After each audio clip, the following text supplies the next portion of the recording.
Chapter 1438. Hua Yuan's voice was trembling and crazed. How could he still maintain his usual calm demeanor? Lu Zheng's eyes were red from the pinching, and he asked again, unwilling to give up. What kind of monster are you? You're not Hua Yuan. This was too strange. This was scarier than being possessed. Even though they knew that Hua Yuan was crazy, he had been acting normally for a long time, and no one took it seriously. They never expected that Hua Yuan would want someone's life the moment he acted up. Of course I'm not that idiot. Hua Yuan sneered. I'm Gu Lin, the son of the former Tiger General Gu Chun. Tiger General Gu Chun? Lu Zheng was stunned. He couldn't remember who this person was. He didn't know much about Nanxing. It was limited to the current feudal lords and the history of their ancestors. Gu Chun was a figure before Nanxing was destroyed. Because the cause of his death was taboo, almost no one mentioned his name. I'm warning you again, don't stop me. Otherwise, I don't mind making En Chui lose his right-hand man. Lu Zheng's eyes widened, and his nerves tightened. What's so good about killing the Southern Man captives? Just for revenge? This person had no sense of the big picture. In reality, Gu Lin didn't have that. He didn't care about En Chui at all. To Gu Lin, who was born in a military family, En Chui was an ignorant and incompetent son of a noble family. It didn't matter to him whether En Chui lived or died. He only wanted revenge. What else? Gu Lin sneered.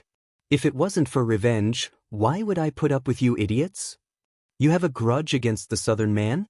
Lu Zheng didn't know about the split personality. This Gu Lin was just a figment of Hua Yuan's imagination. He thought Gu Lin's soul had possessed him. Of course there's a grudge, and it's a blood feud. Gu Lin sneered. You're lucky this time. If you interfere again, I guarantee you won't even know how you die. Don't even think about getting that useless En Chui to help you. His hatred for the Southern Man runs deep. Lu Zheng's lips turned pale in fear. He had seen a ghost in broad daylight. After Gu Lin had left for a while, Lu Zheng finally loosened his grip on his saber. The saber fell to the ground with a clang. Among the Allied forces, not everyone wanted the Southern barbarians to be exterminated, but it was undeniable that they were all afraid of the potential threat of the Southern barbarians. In the past, Nanman was also suppressed by Nanxing to the point where they couldn't even lift their heads. They exploited them whenever they wanted and suppressed them whenever they wanted. They were as weak as chickens. Who would have expected that after a few decades, the four factions of Nanman would engulf the entire Nanxing land with a raging fire? The gates of the imperial capital were forcibly blasted open, the royal family was slaughtered, and almost no one was left alive in the city. It didn't matter if you were a noble aristocrat or a lowly child beggar. Under the butcher's knife of the Southern barbarians, only a wronged soul was left. In troubled times, everyone was wronged. Even if their rationality told them that they should keep the captives and exploit them for their labor, their emotions were more inclined towards exterminating the entire clan. After destroying the Southern barbarians, they would be completely free of worries. Hua Yuan fanned the flames, and En Chui's attitude was firm. Those who were on the fence also changed sides. No matter how much Lu Zheng objected, it was useless. Who would have thought that Hua Yuan, who was used to being so shameless, would actually be able to do something even more outrageous? When Lu Zheng heard that Hua Yuan didn't even spare a pregnant woman's fetus, he was completely enraged. Without another word, he picked up his sword and went to find Hua Yuan. His aggressive manner made it so that no one dared to stop him. Lu Zheng held the scabbard in his left hand and the long sword in his right. He waved away the soldiers who tried to stop him, pointed his sword at Hua Yuan, and scolded, "Are you still human? All the books you've read have gone to waste. You're practically a beast. Do you understand what a beast is?" Lu Zheng didn't come from a good background. He could usually restrain himself, but once he was enraged, all manners and self-restraint were thrown aside. Those women and children are so innocent. If you want to fight a war, then fight a war. If you want to kill a pregnant woman from your own country, then kill her. I really want to kick this person's head. Hua Yuan sneered and took a step back. Gu Lin instantly switched online. They're not innocent if they're carrying a vile spawn. If you don't pull out the roots, there will be endless trouble in the future. Don't you even understand this? Lu Zheng was so angry that his eyes were bloodshot. The person in front of him didn't have the slightest intention of repenting. Who gave him the courage to say that? These women are innocent women who were captured by Nanman. They're all women of Nanxing. They've already suffered misfortune. Not only do you have no compassion, but you're also so vicious. Lu Zheng was so angry that his hand holding the sword trembled. How are you any different from a beast by doing this? Gulin laughed. Everyone has their own fate. Lu Zheng was completely enraged when he heard this. He raised his sword and prepared to kill. Let's see how I stab this bastard to death today.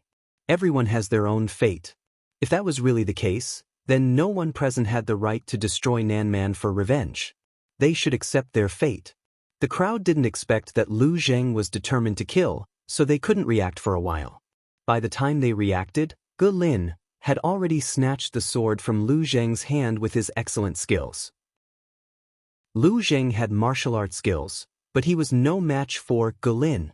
Just when he thought that his life was over, Ge Lin, who had revealed his murderous intent, suddenly shivered. I'll have a good talk with this person. The crowd looked at each other. Because of Hua Yuan's power, they had no choice but to leave the tent. Lu Zheng asked him with a sneer, "What tricks do you want to play now?" Hua Yuan raised his hand to touch his chest. In front of Lu Zheng, he lifted the hem of his shirt to touch his crotch. He looked as if he had been struck by lightning. Lu Zheng was speechless. Hua Yuan said, "You may not believe it. I'm Lu Shi. I don't know how I became like this." Lu Zheng was speechless. Only a ghost would believe this. Ge Lin is a dead man. It's possible that his soul has possessed a living person. Lu Shi is a living person, and he's living well in Dongqing. Hua Yuan sighed and sat down on the mat. He said in confusion, "This isn't the first time. I woke up several times to find myself in a strange place. When I asked others, they all said that Lu Shi, the Duke of Lanting, is in Dongqing. If that's the case, who am I?" Lu Zheng looked at the person who wanted to kill him a few breaths ago, but now looked so kind. He immediately accepted his incompetence. He took a deep breath and said, "Don't pretend to be crazy." Hua Yuan sat on the mat casually, but he was not angry at Lu Zheng's offense. He smiled and said, "Every word is true. When did I pretend to be crazy? If you don't believe me, you can ask me and see if I'm Lu Shi." Lu Zheng saw that he was upright and had no intention of avoiding the question. He hesitated. Hua Yuan had lost his mind and was not clear-headed. After Lu Zheng asked a few questions and Hua Yuan answered fluently, Lu Zheng became even more uncertain. "You're Master Yuanjing's disciple after all. When I was young, I also studied in Langyi for 3 years. We're half-brothers. For the sake of our old friendship, can you tell me what happened? Why did I suddenly become a man?" Chapter 1439. Hua Yuan's endless pestering finally made Lu Zheng relent. He took out the information he wanted. He said, "Now that you mention it, it's interesting. When I'm not awake, someone else takes over my place." Lu Zheng was speechless. How was it someone else taking over his place? The so-called Lu Shi in front of him was a dove himself. Without waiting for Lu Zheng to answer, he asked again, Are you sure that Lu Shi is in Dongqing?" Lu Zheng knew about Hua Yuan's unmentionable illness.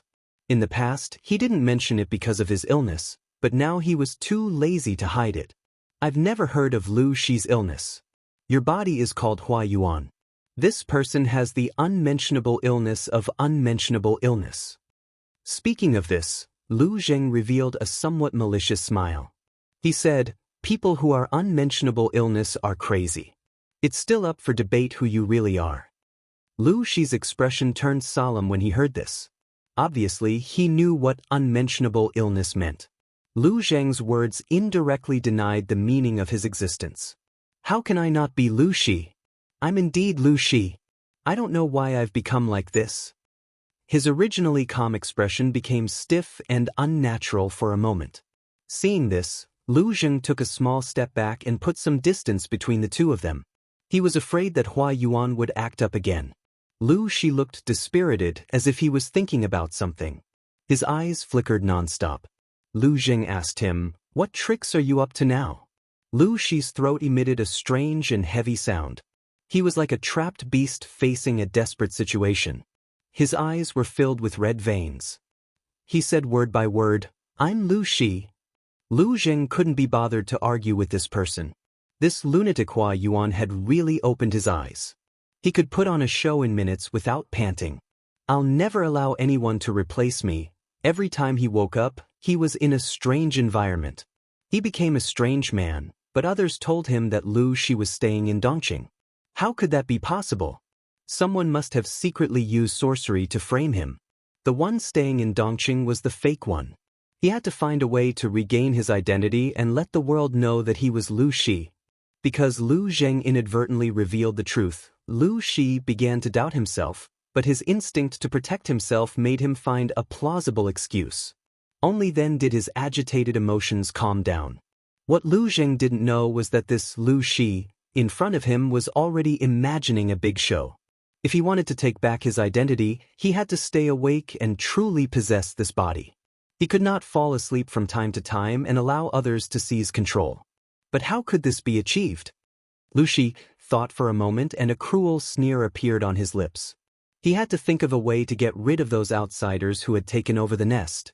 As long as he had a normal body, he would have a chance to uncover the truth. Lu Zheng had originally come to kill Hua Yuan, but after this interruption, he was like a deflated balloon. He picked up the sword on the ground and left. Hua Yuan was a complete lunatic. Sooner or later, he would suffer the consequences of his actions. He had been too excited just now.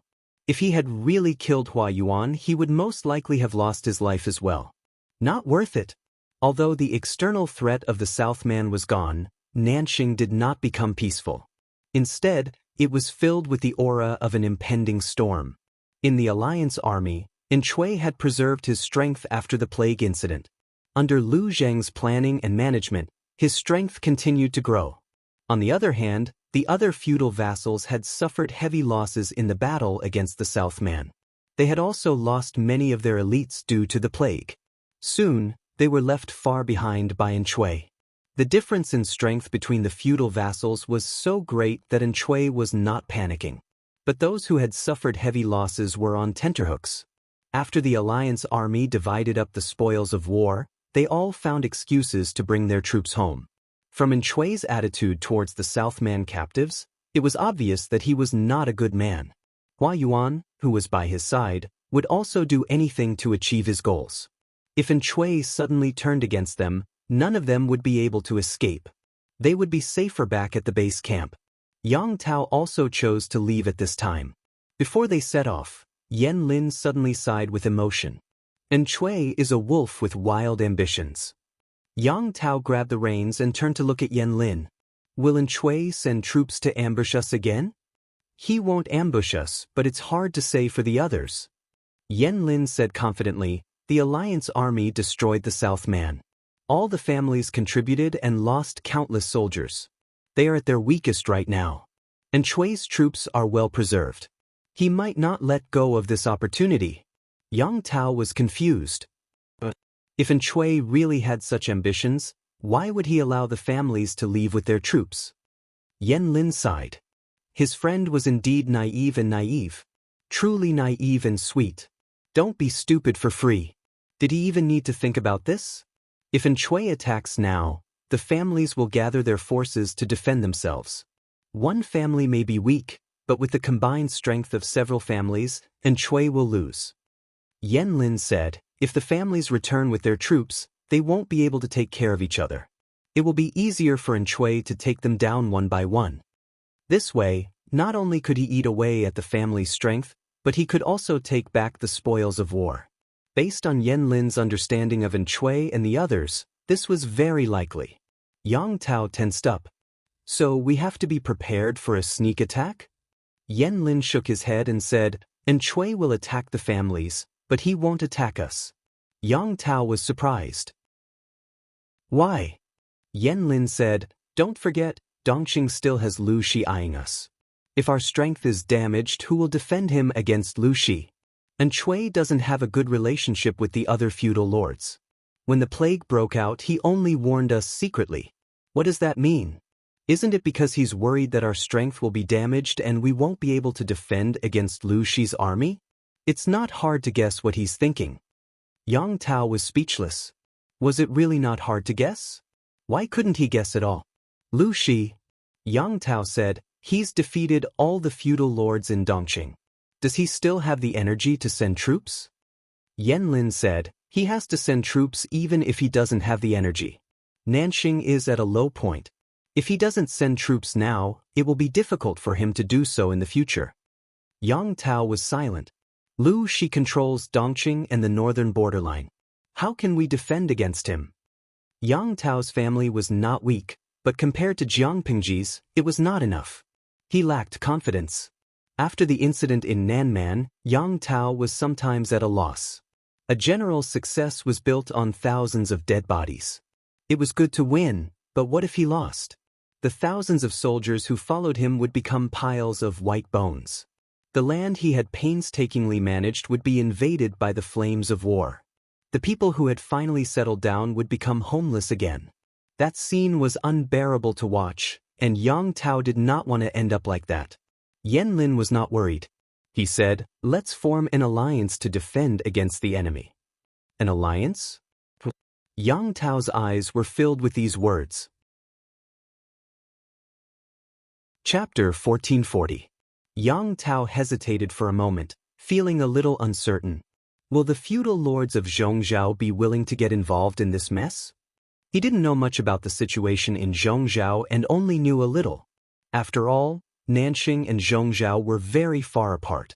It would take at least half a year for information to travel back and forth. Why not? Yan Lin said confidently, among the feudal lords of Zhongzhou, the Nie family is the most powerful. They occupy the most fertile states and counties. They have long become a thorn in other people's eyes. This chaotic world was like rowing a boat against the current. If one did not advance, they would be pushed back. If they did not fight, they would be waiting for death. Based on the Nie clan's current military strength, they could still choose to defend for 3 to 5 years, but what about after that? Lu Shi was full of ambition. Even if she didn't provoke her, she would still covet the meat in other people's bowls. The Nie clan offended Lu Shi in the past. Based on that person's temperament, I'm afraid he hasn't forgotten. Yan Lin was aware that the Nie family seemed to be thriving, but it was not a carefree life. If the Nie clan did not work hard to strengthen themselves, then they could only watch helplessly as the enemy grew stronger and swallowed them up. Yang Tao asked, is Lu Shi that wild? He had a good impression of Jiang Pingji. Although she was a straightforward and open-minded tomboy, she did not bite anyone she saw. Yan Lin didn't think so. When the outsiders were afraid of the northern borderline, only this person was secretly conserving his strength and building up his strength, taking advantage of the critical moment when the northern borderline's vitality was greatly weakened to launch an expedition. From this incident, it could be seen that Jiang Pingji was not only unruly, but also decisive and warlike. She would not let go of any opportunity to attack the enemy. To her, Nanxing was something she had to get. If the weak Yang Tao wanted to survive, he had no choice but to form an alliance with Zhongzhou. If she wasn't wild, how could the northern borderline have lost? Yan Lin said, she's the alpha wolf. There's no way she wouldn't be tempted by a bloody prey. If she misses this opportunity, when Nanxing recovers and Zhongzhou grows stronger, it will be difficult for her to expand again. The blood and tears of their predecessors told them that the path of multi-nation coexistence was not feasible because human ambition was endless and the conflict between nations was unavoidable. Only by accomplishing true unification could the world be at peace. With Jiang Pingji's temperament, it was impossible for her to satisfy Dongqing. For Jiang Pingji, this was the best opportunity to get involved in Nanxing. To the Nie family of Zhongzhou, wasn't this a good opportunity to expand their territory and get their hands on Dongqing? Right now, Yang Tao could be said to be struggling for survival. If he made good use of this opportunity, he might be the Oriole and become the final winner. Yan Lin's expression was solemn, and his brows were furrowed with worry. Yang Tao knew that his friend was under a lot of pressure, so he didn't disturb him. Yen Lin was sure that there were no ambushers, so Yang Tao wasn't worried that Enchui would set up an ambush ahead. However, even though Yang Tao was relieved, the other allied forces were not. Just as Yen Lin had said, Enchui was very ambitious. He took advantage of this rare opportunity to defeat all the feudal vassals one by one. Even though Lu Zheng had a conflict with Enchui and had a personal grudge with Hua Yuan, he was still a person who could distinguish between public and private interests. Based on the temperament of the feudal vassals and their subordinates, LV Zheng accurately predicted the route they would take back with their troops and set up an ambush in advance. The various feudal vassals also had capable people under them. They could see Enchui's ambition and knew that this trip home would not be smooth, so they had long been on guard. The first few days were peaceful. They didn't even catch a single suspicious person, let alone an ambush. In the latter half of the journey, a few feudal vassals began to let their guard down, because they were only a day or two away from their territory. They didn't expect an ambush to appear at this time and catch them off guard. That bastard Enchui! He went back on his word. After marching for several days, the army was exhausted. They had finally found a place to rest for the night, but the enemy just had to choose this time to launch a sneak attack. Blessings never come in pairs, and misfortunes never come alone. The speed at which the army collapsed was far faster than they had imagined. Only then did they realize that there was an enemy spy in the army. Send the letter quickly. Seeing that the army was collapsing, the feudal vassal made a prompt decision. He sent someone to deliver the news of Enchui's sneak attack to his territory. It was obvious that the well-prepared enemy had a comprehensive plan to deal with it. After a night of fierce fighting, countless corpses were left behind. Their comrades who had fought side by side not long ago were either dead souls or captives. Things were far from over. According to Lu Zheng's arrangements, this group of people even stripped the captives of their armor and put it on themselves.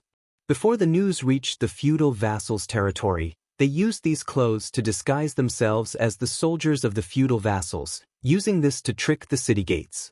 It would be best if they could trick the city gates, but if they couldn't, then they would attack by force. Relying on these methods, Enchui's army reaped great rewards, and news of victory came one after another. The same situation played out in different places. Lu Zheng stood behind the scenes and controlled everything, but the successive victories didn't make him smile. He seemed to have been targeted by a lunatic who had lost his mind. What a surprise! Beside him, Hua Yuan, no, Lu Shi, revealed a look of admiration. He said to Lu Zheng, although these feudal vassals aren't very successful and don't have a large territory, they are very cunning. Some of them knew that Enchui might betray them and secretly changed the route of the army. Even the planted spies couldn't get this information out, but you know the route of the army like the back of your hand? If it wasn't for his ability to foresee the future, then Lu Zheng was relying on his incomparably precise judgment and analysis skills. Lu Zheng's expression changed slightly. He knew that Hua Yuan's problem of losing his mind was getting worse. In the past, he would occasionally act like an ordinary person, but in the past 2 days, he frequently called himself Lu Shi, and the duration of his behavior was also increasing. Lu Zheng didn't know if this was a good or bad thing. In any case, that savage, Gulin, didn't appear. It should be a good thing? When will Hua Yuan regain his senses? He's the Lord's right-hand man. He can't be absent at such a critical moment. Speaking of this, Lu Zheng got angry. He and Hua Yuan were like fire and water, and this was already known to everyone. Who would have thought that once Lu Shi appeared, he would come to his place every few days, making it seem like the two were on good terms. Even Enchui became suspicious. Who wouldn't be suspicious? Not long ago, the two had been fighting and killing each other with swords, but now they could coexist peacefully. Outsiders couldn't help but suspect that there was something fishy going on. I'm Hua Yuan now, Lu Shi said with a smile. Ever since he made his decision, Lu Shi began to pay attention to those outsiders who had occupied the nest of the doves. As expected, he found some clues. What surprised him was that there were more than one dove. He had secretly devoured the weakest one, and he still had to patiently plot against the rest. Lu Zheng felt a chill in his heart. He even had the illusion that this Lu Shi Huayuan before him might be even more dangerous than the Gu Lin Huayuan. What exactly do you want to do? Naturally, I want to take back everything that belongs to me. Lu Zheng was speechless. You're seriously ill. Why don't you call the doctor over to prescribe a few doses of medicine for you?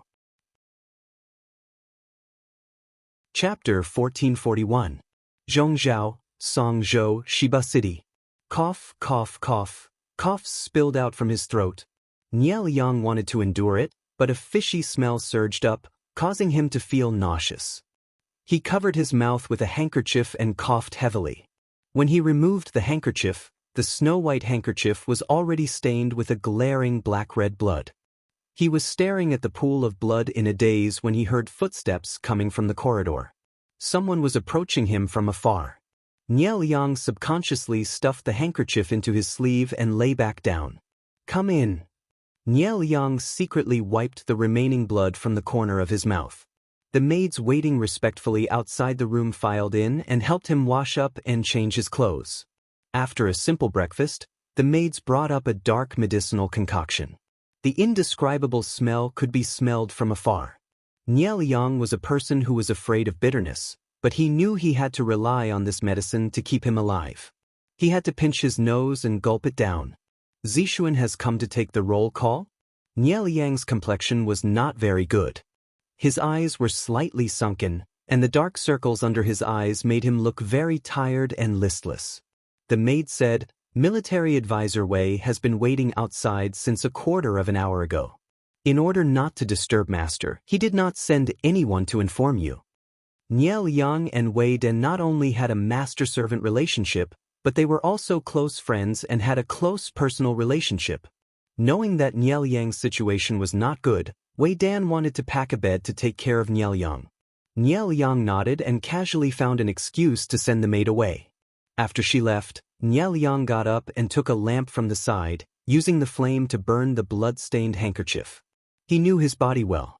It looked fine on the surface, but it was weak on the inside. He did not know how much longer he could hold on. But a cold light flashed across Nie Liang's eyes. No matter how long he could hold on, he had to make old Master Nie die. If he died, this grandfather would not fully support Nie Liang's son and would most likely hand over Nie Liang's family business to his brothers of the same generation. Nie Liang was well aware of the Nie family situation. If Nie Liang's son could not take power, the orphan and widow would only have a dead end. Greetings, Lord. Wei Yong sat patiently and waited for a long time before Nie Liang arrived. Nie Liang's footsteps were unsteady and he still looked sickly. Is there a need to be so courteous between us? Nie Liang smiled and said, Why are you here so early today? I received a few secret letters yesterday. I should have handed them to you earlier, but it was already late at night. I didn't dare to disturb you from your sweet dreams, so I could only come early this morning. With that, Wei Yong handed a few letters to Nie Liang. One is from Dongqing, and one is from Old Master. Dongqing? Could it be that Lu Shi is up to something again? As he spoke, he opened the seal with his slender fingers and took out the secret letter inside with 2 fingers. She really is a restless woman. After reading 10 lines at a glance, Nie Liang sighed with emotion. With such a daughter in the Lu family, why would they worry about not being able to prosper?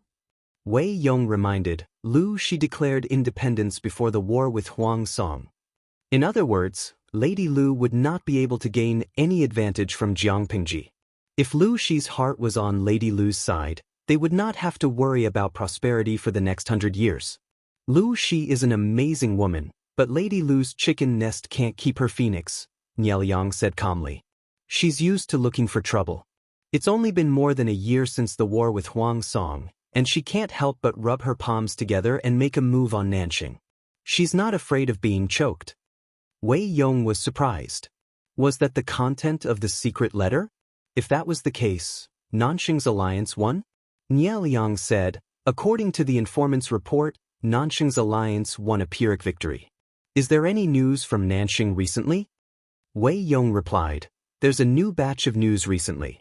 Nie Liang's throat was a little itchy, and he suppressed the urge to cough for a while. He did not want to cough up blood in front of Wei Yong. Go and bring them over. After sending Wei Yong away, Nie Liang covered his handkerchief and coughed twice. This time, there was no blood on it. Not long after, Wei Yong came over with a stack of books. Nie Liang read them according to the time. Because Nanxing and Zhongzhou were far apart, news would be sent once every half a month. There was a strong lag. For example, the content in Nie Liang's hands was actually old news from more than a month ago. Based on this old news and the news from Dongqing, Nie Liang had a rough understanding of Nanxing's situation. After reading it, Nie Liang smiled and said, "She really picked a good time. Nanxing is determined to win." Nanxing's military strength was empty, but Jiang Pingji had been recuperating for more than a year. Their morale was high, so there was a lot to gain from going to Nanxing. The two of them slowly walked to the great universal geographical map. Looking at the beautiful mountains and rivers on the map, Nie Liang felt a sense of desolation. Wei Yong said, Lu Shi's next target is Yang Tao. After beating up Yang Tao, it would be Enchui's turn. The longer Yang Tao held out, the more time Enchui would have to recuperate and recover his strength. Nie Liang said, looking at Yang Tao's family history in Nanxing, he, or the people around him, are not people who like to resign themselves to death. They most likely work hard to survive in a hopeless situation. Zixuan, guess what Yang Tao will do to revive the entire chessboard? Wei Yong pondered for a while. I'm afraid Yang Tao's family alone is no match for Lu Shi. Not to mention a year, I'm afraid they won't even last half a year. The only way out is to form an alliance.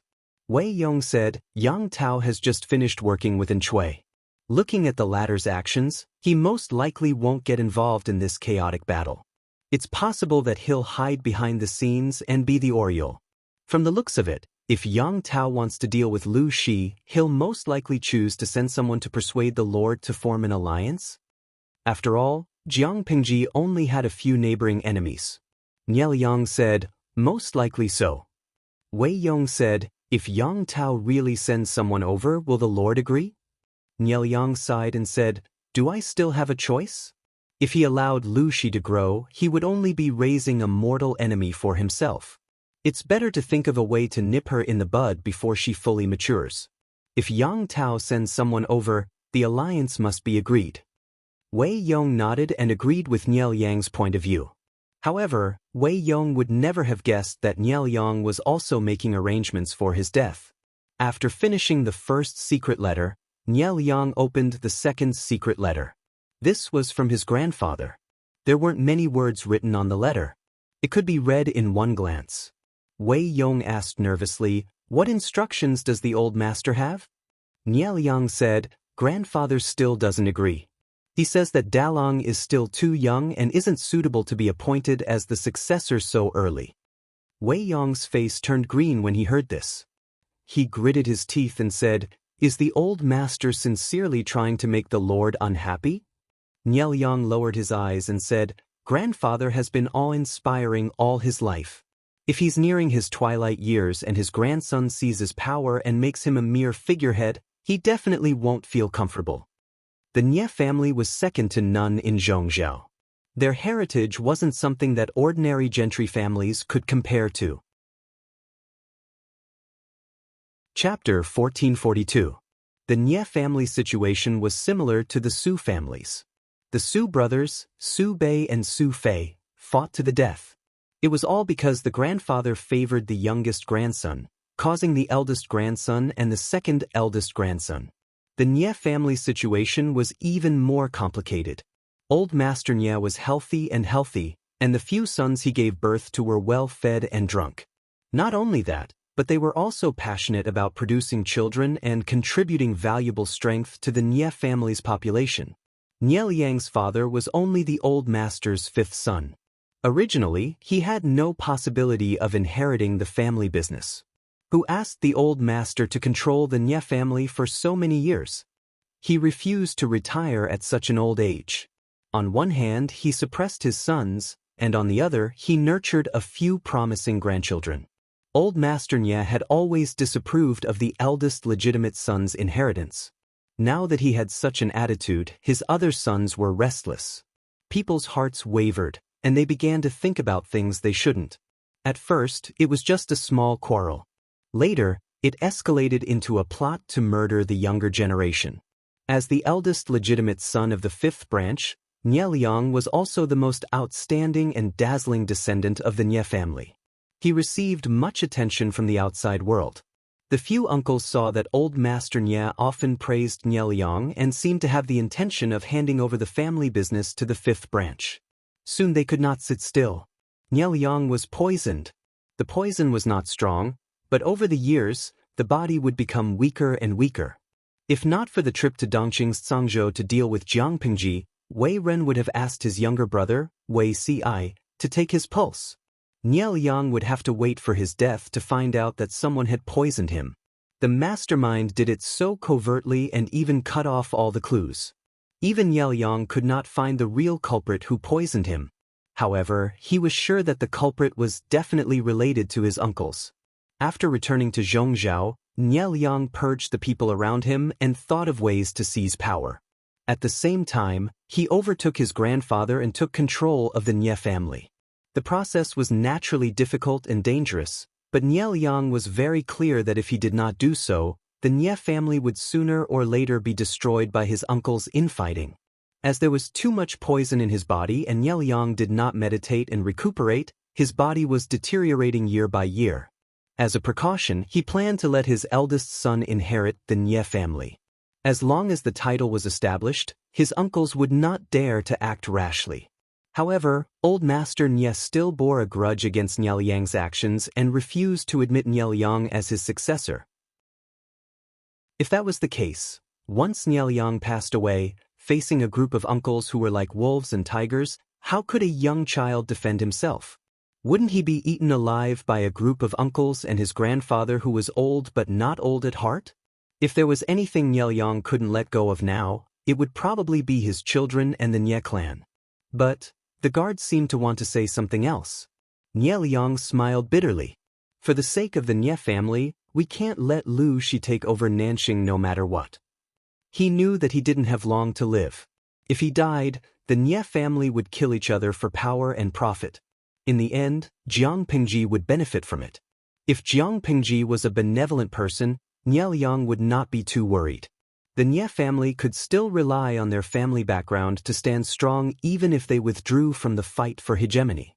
What was disappointing was that not only was Jiang Pingji not kind, but she was also a person who could not tolerate sand in her eyes. If the Nie family stayed in her hands, they would be played to death sooner or later. Due to various considerations, Nie Liang could only bite the bullet and continue planning to pave the way for the family. Only by eradicating the hidden dangers would the Nie clan not be scattered in the upcoming chaotic times. If my lord insists on this, then I won't be able to object. It's just that if we send troops to Lu Shi, I'm afraid that someone will object. Nie Liang and Jiang Pingji's situations were different. Both of them came from gentry families and had rich family backgrounds. However, Jiang Pingji broke away from the shackles of the Lu family and became independent. No one could interfere with her decisions. Nie Liang controlled the Nie family and borrowed the power of the clan. He was still more or less under the control of others. Even if Nie Liang won over many loyal strategists and generals, he still couldn't get rid of the influence of his family. Nie Liang said, "I'll consider this matter carefully. If someone is really stubborn and continues to block the way." He paused. His eyes carried a chill that sent chills down one's spine. If the saplings want to grow well, people will have to trim the extra branches. If the uncles of the Nie family were still so unreasonable, Nie Liang might as well inflict the hardships he had suffered on them. They still wanted to fight? They would all follow him to the Yama Palace and slowly fight. Since they were all scourges alive, it was better to die peacefully. Perhaps the Nie family could turn their misfortune into fortune. Nie Liang didn't want to do this if he had a choice. Wei Yong, who was at the side, didn't know that his good friend had made a shocking decision. At that moment, someone outside reported that the eldest Lang Jun had come to pay his respects. Nie Liang's face relaxed a lot. Nie Liang's eldest son was about to turn 20. His appearance had taken the advantages of his father and mother. He was tall and handsome and had the style of Nielyang when he was young. Behind the eldest son was a kind-looking young man who looked like the eldest son's tail. The tail was none other than the son of Nielyang's cousin. He didn't have much of a presence and had a cowardly temperament. Nielyang also didn't want his son to be alone, so he was happy to see someone of the same age that he could play with. "Father, why is your face so pale?" The eldest son paid his respects to his father and bowed to his father-in-law, Wei Yong. Nielyang said, "I was busy last night and woke up early this morning. It's normal to be pale. Don't worry, my son." The eldest son said a few more words of concern. Seeing Nielyang frown, he stood up and left. From the beginning to the end, the kind-looking nephew didn't get a word in, but he wasn't angry. Little did he know that after the two left, a cold voice rang in his ears. "Nielyang doesn't have much vitality left. He only has half a year left to live." "Half a year? But he seems to want to help his son get the throne. If he succeeds, won't my previous efforts be in vain?" The Emperor's assistant system selects the person with destiny. If you don't have a chance to succeed, will I choose you? Don't worry. "Yang, why are you in a daze?" Nielyang's eldest son stopped to wait for his cousin when he saw that his cousin didn't move. "Nothing. I'm just a little worried about uncle. Not only does he look worse than before, but he also lost a lot of weight." Nielyang's eldest son said, "You're quite close to father. The other brothers don't care about father, but it's good that they didn't say anything behind his back." It was because Nielyang was so good that he liked to help this cousin. "After a while, you and I will be crowned. I wonder what character will father and the others choose." The crowning ceremony was very important for men in ancient times. Choosing a character was also a part of it. After crowning, it meant that one had become an adult. Nielyang wasn't valued by his parents because of his mediocre aptitude. He didn't even mention such an important day as the crowning ceremony. If Nielyang didn't remember, Nielyang would probably be embarrassed. Nielyang smiled. "Anything is fine. Uncle's literary talent is brilliant, not inferior to a great scholar. Are you still worried about not having a good character?" "That's true." The two of them went to the family school to study together.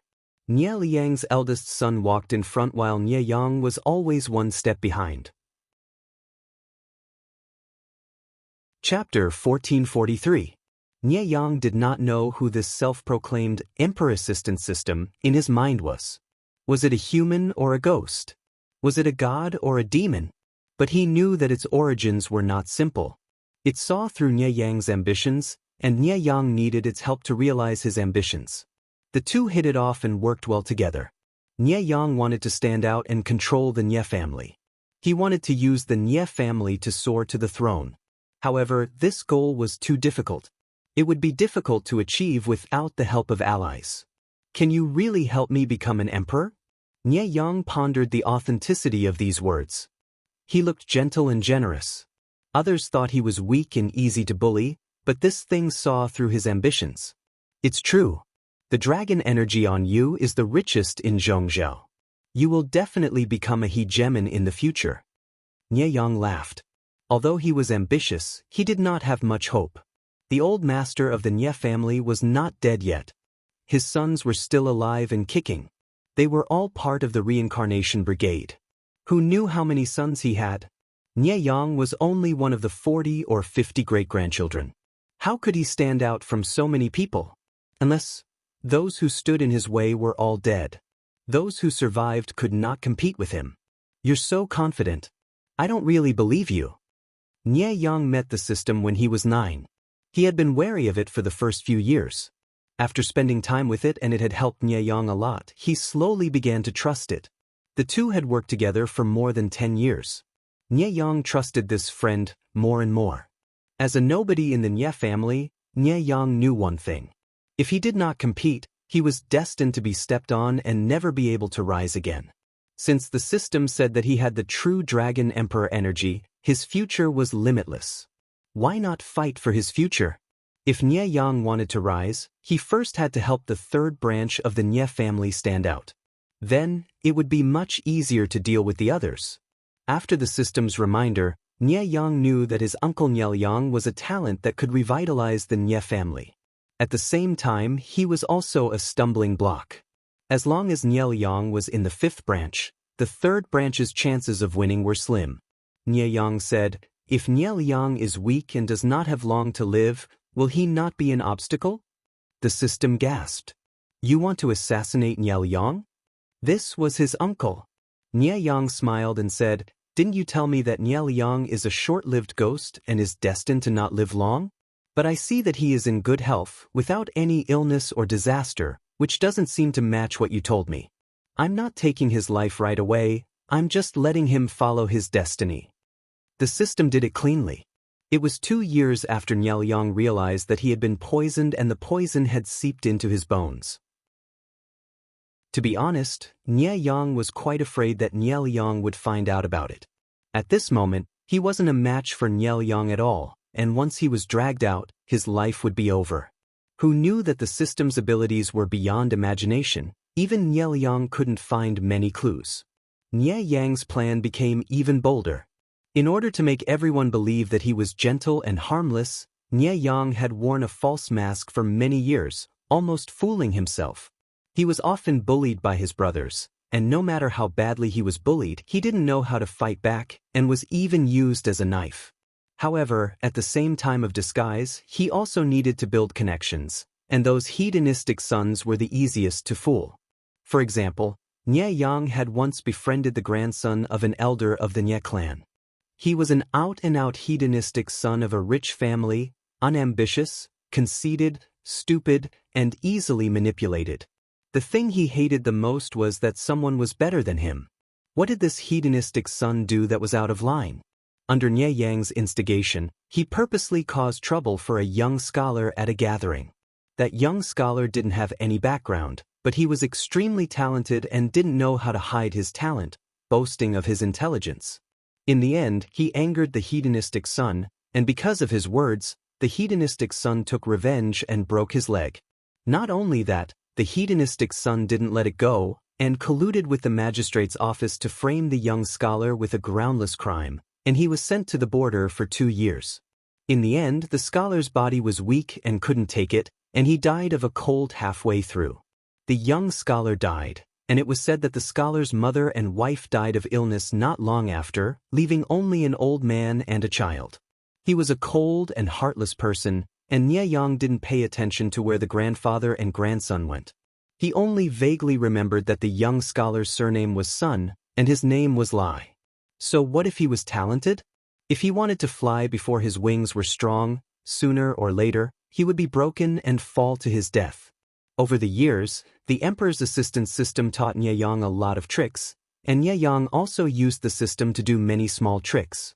All the plans were going well, but who would have thought that Nie Yang would become the only anomaly? Nie Yang, who had never fought for power, suddenly rose up, imprisoned old Master Nie, forcefully seized the family's power, and made a few of his uncles a figurehead. His actions were unbelievably fast, and by the time Nie Yang reacted, the overall situation had already been settled. Nie Yang was in power, and the 5 branches rose in status. Nie Yang's eldest son also became a phoenix, and his value doubled. This change made Nie Yang panic, but he didn't give himself away. Instead, he pitifully won Nie Yang's eldest son's favor. After a few years of getting along, the two of them were closer than blood brothers, and even Nie Yang let down his guard against him.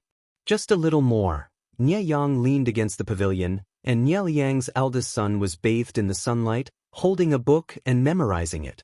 "What do you plan to do?" Nie Yang said. Nie Yang isn't someone easy to deal with. When he was alive, I would definitely arouse his suspicions if I made too many moves. The safest way is to outlive him. According to Nie Yang's temperament, he couldn't do anything to his uncles when he was alive, so he might take them away before he died to clear the obstacles for his son. This way, it's equivalent to helping me clear my competitors. I can't beat Nie Yang, but can I beat Nie Yang's son? Nie Yang himself is full of schemes, but the son he raised is so innocent and gullible. What a pity. To tell you the truth, this is called being of the same origin. Nie Yang glanced at it and he almost laughed. Being of the same origin? Does it mean that Nie Yang is also innocent and gullible? The system said, in a sense, Nie Liang is indeed quite gullible. His weakness is too obvious, and he's also stubborn. Nie Yang was speechless. After a while, he said, "What you said makes sense." The system asked again, "What if Nie Liang didn't drag you down with him at the last minute?" Nie Yang's gaze was slightly cold. "Do you know how to frame someone? Dead people don't speak. Nie Liang has to take the blame even if he doesn't want to." Nie Yang was chatting happily with the system when Nie Liang's eldest son, who was under the sun, called out, Yang, what's so interesting about this pavilion? Come to my place, the courtyard is beautiful in spring." Nie Yang said, "I don't really like it. It's easy to tan. The sun isn't hot, so how can you tan? You're a man, not a lady. Why are you afraid of the dark?" Chapter 1444. Yang Tao was drinking. When he heard his subordinates report, he spat it out. Fortunately, no innocent people were involved. "Are you sure? Lu Shi really used this excuse to send troops?" Yang Tao coughed until tears came out. He didn't expect Jiang Pingji to be so cunning. Even the excuse for sending troops was different. Last year, the Tao family rebelled. They sent imitations to Zhangzhou and Wanzhou to sow discord, trying to make the two feudal vassals bristle with anger. The result was gratifying. Yang Tao was not in Zhangzhou but at the front line in Nanqing. Jiang Pingji was clever and didn't fall for it. Her scheme was fruitless. Not only did it cost the whole family, but it also gave Jiang Pingji a ready-made excuse. She was worried that she had no reason to find trouble with Yang Tao. It's enough to send troops. They don't care what the excuse is. His wife, Yan Shuxian, sat next to Yang Tao with the baby in her arms. They enjoyed their rare time as husband and wife. Yang Tao said, "I'm just surprised that Lu Shi put in so much effort to send troops." The baby in Yan Shuxuan's arms pounced on Yang Tao. He smiled and took the soft little guy. He couldn't get enough of kissing him. "Husband, do you think my brother's trip will be fruitful?" Yan Shuxian was very worried. It was a long journey to Zhongzhou. She didn't know if her brother, Yan Lin, could successfully convince the feudal vassals of Zhongzhou to form an alliance. Yang Tao said, "Xiaoyang never disappoints. This time is no exception. If he says he's confident, then he's confident." Although Jiang Pingji said she wanted to send troops to war, the preparatory work was very long. Yang Tao was not anxious at all. "Wife, look, the child is still sucking my finger." Yang Tao was playful.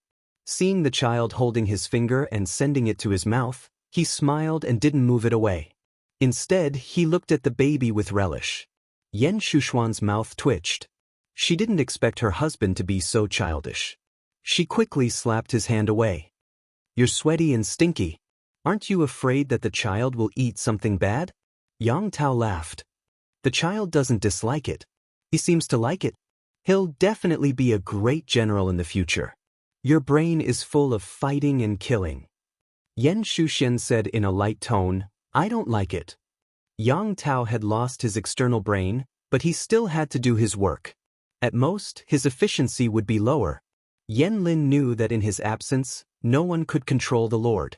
Therefore, he chose a gentle and generous temporary brain for Yang Tao. Yang Tao was a pure and kind person. If you were to be unreasonable, he would be unreasonable. If you were to be soft, he would not be able to be fierce at all. Therefore, even though Yan Lin was gone, Yang Tao was still under the control of the temporary brain. After teasing the baby, Yang Tao went back to work. There was a pile of information about Nanqing on the table. He casually flipped through it and sighed. Xiao Yang's plans are truly flawless. And Chui's wild ambition really can't hold back. The allied army of Nanqing had completely collapsed. And Chui defeated the feudal vassals one by one, swallowing them up one by one and expanding rapidly.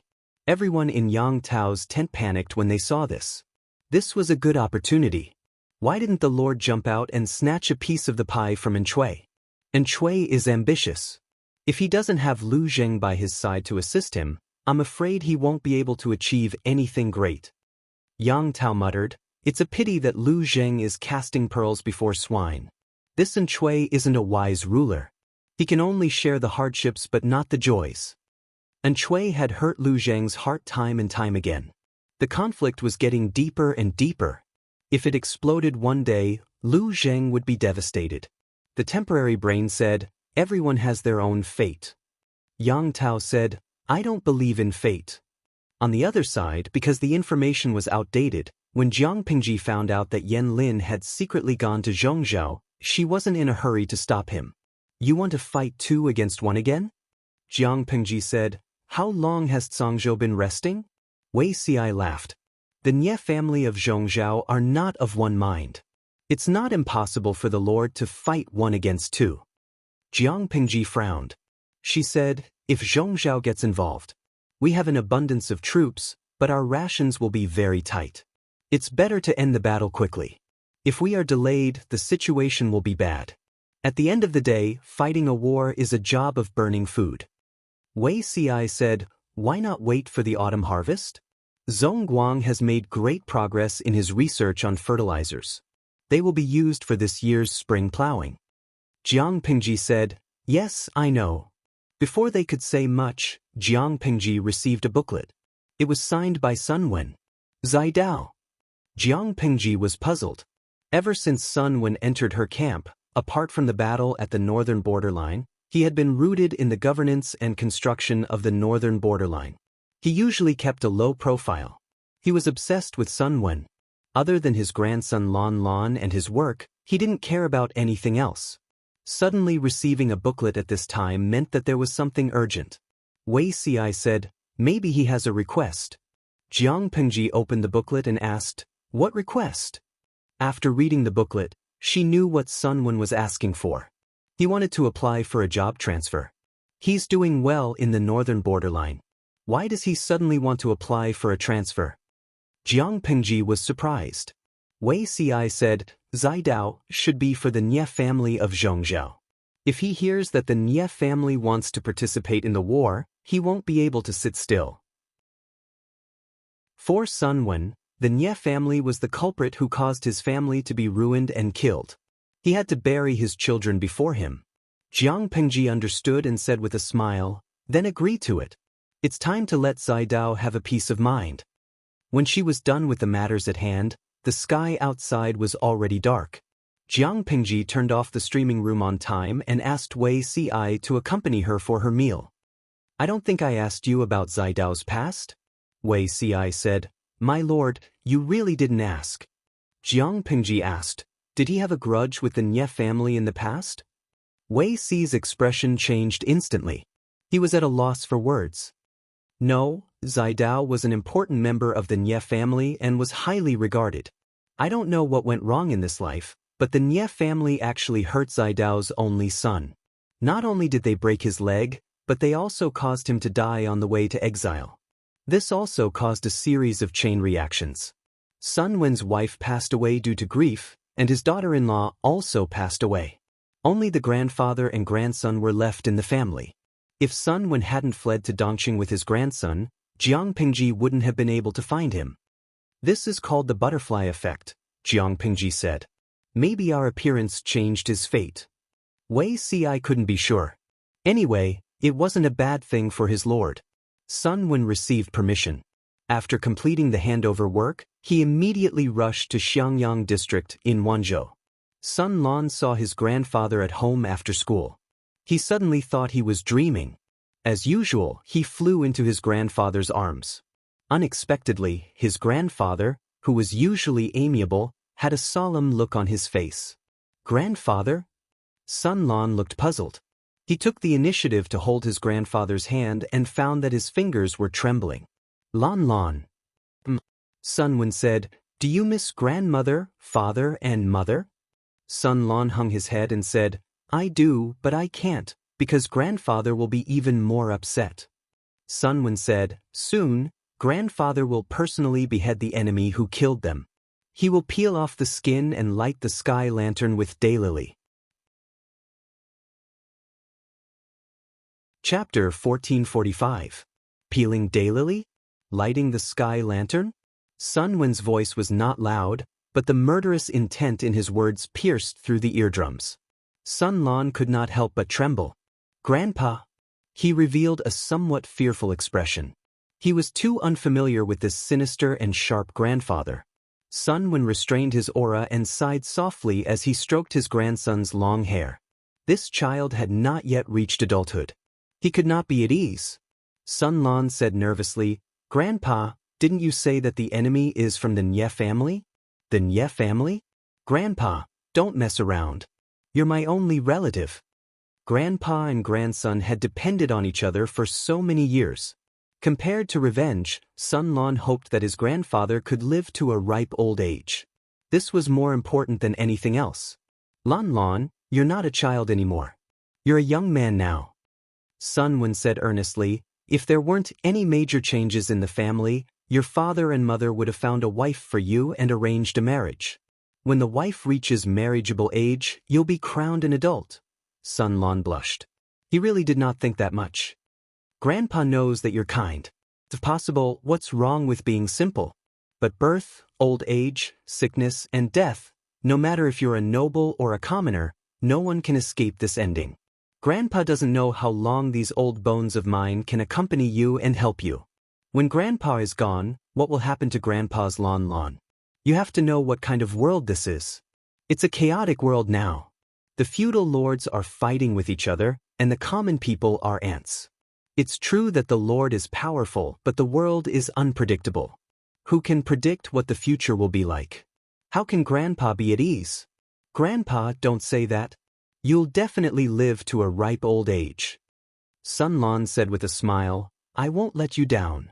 Sun Wen laughed. "Grandpa also wants to live to a ripe old age. Not only do I want to see Lan Lan get married, but I also want to see you have a group of children." Sun Lan had been well-fed and well-nourished all these years. He was at the age of growing taller, and the baby fat on his face had gradually disappeared, adding some youthfulness to his appearance. In time, he would become the dream man of many girls in the boudoir. Then the Nye family. Sun Lan's pair of black grape-like eyes were filled with anticipation. Sun Wen said bluntly, "Our lord intends to mobilize troops against Nanxing's Yang Tao.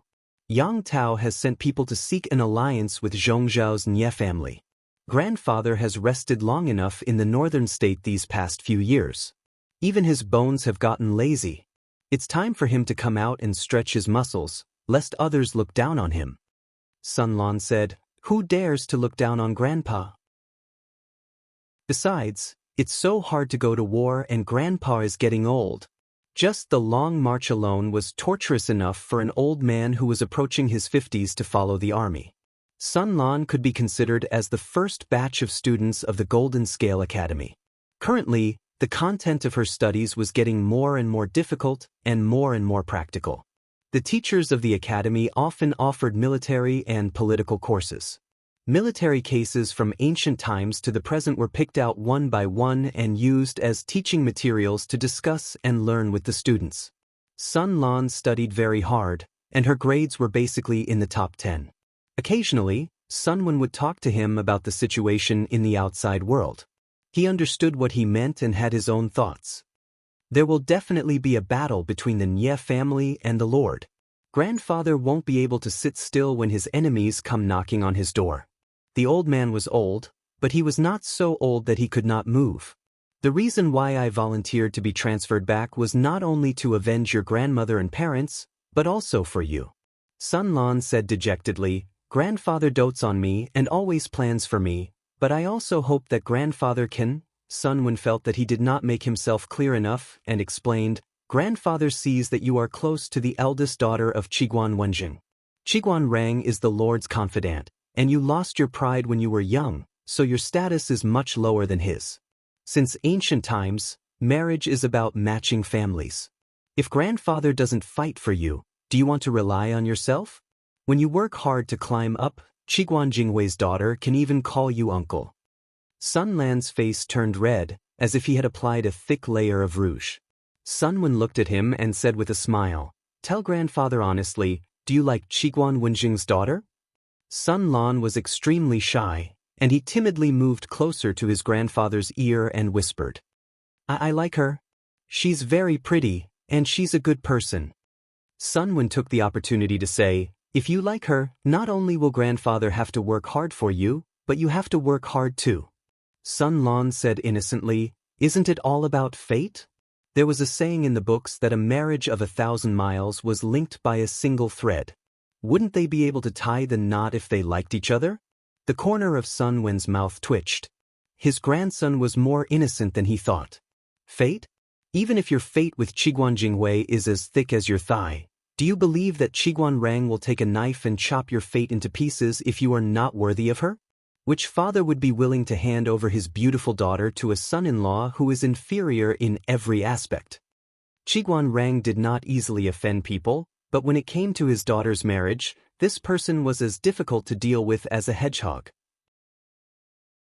If Sun Lan did not have a bit of ability, he would not be able to surpass Qiguan Rang. Sun Wen had been too low-key these years.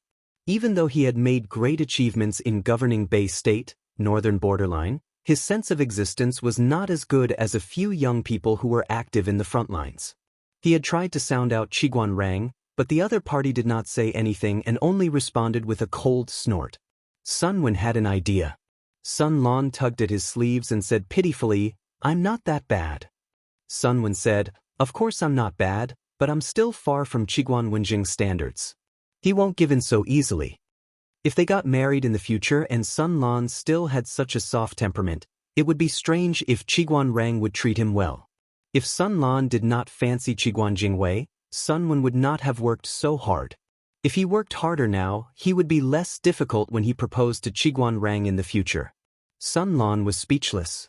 He felt a little hopeless.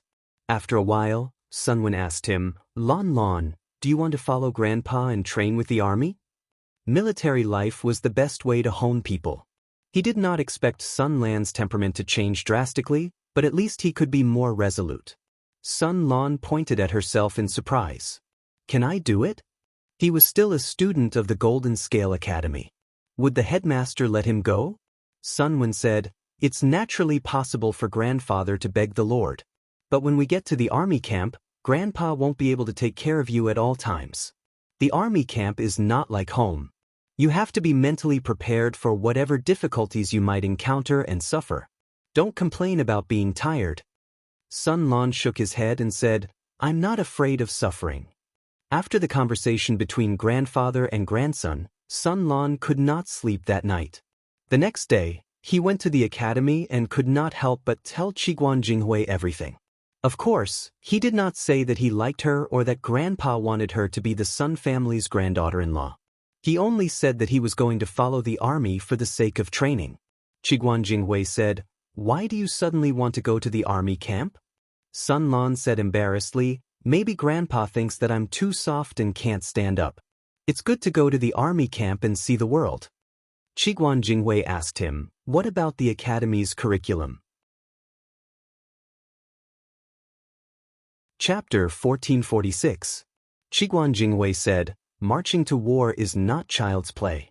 You have to go through all kinds of barren hills and unruly rivers. Can your body handle it? Sun Lan's equestrian archery was not very good.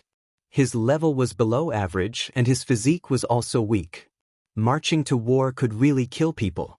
Grandpa sent me to the military camp to gain experience.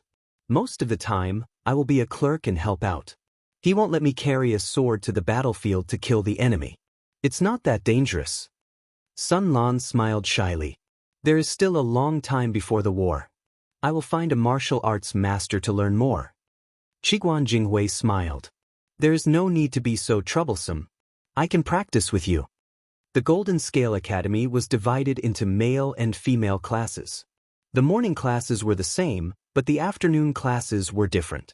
The boys learned equestrian archery, while the girls learned physical training and needlework. Generally, the former was emphasized. The needlework level only needed to be at the level of showing a purse.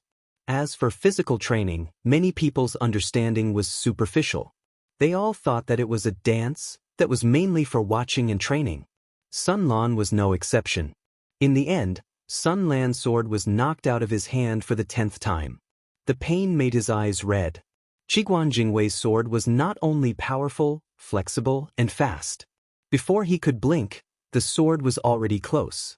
Not only that, he also found that the other party's strength was terrifying.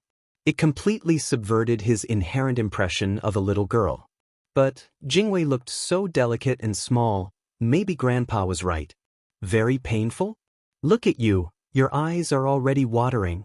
She put down the wooden sword and went forward to grab his hand. Qiguan Jingwei carefully examined his red palm.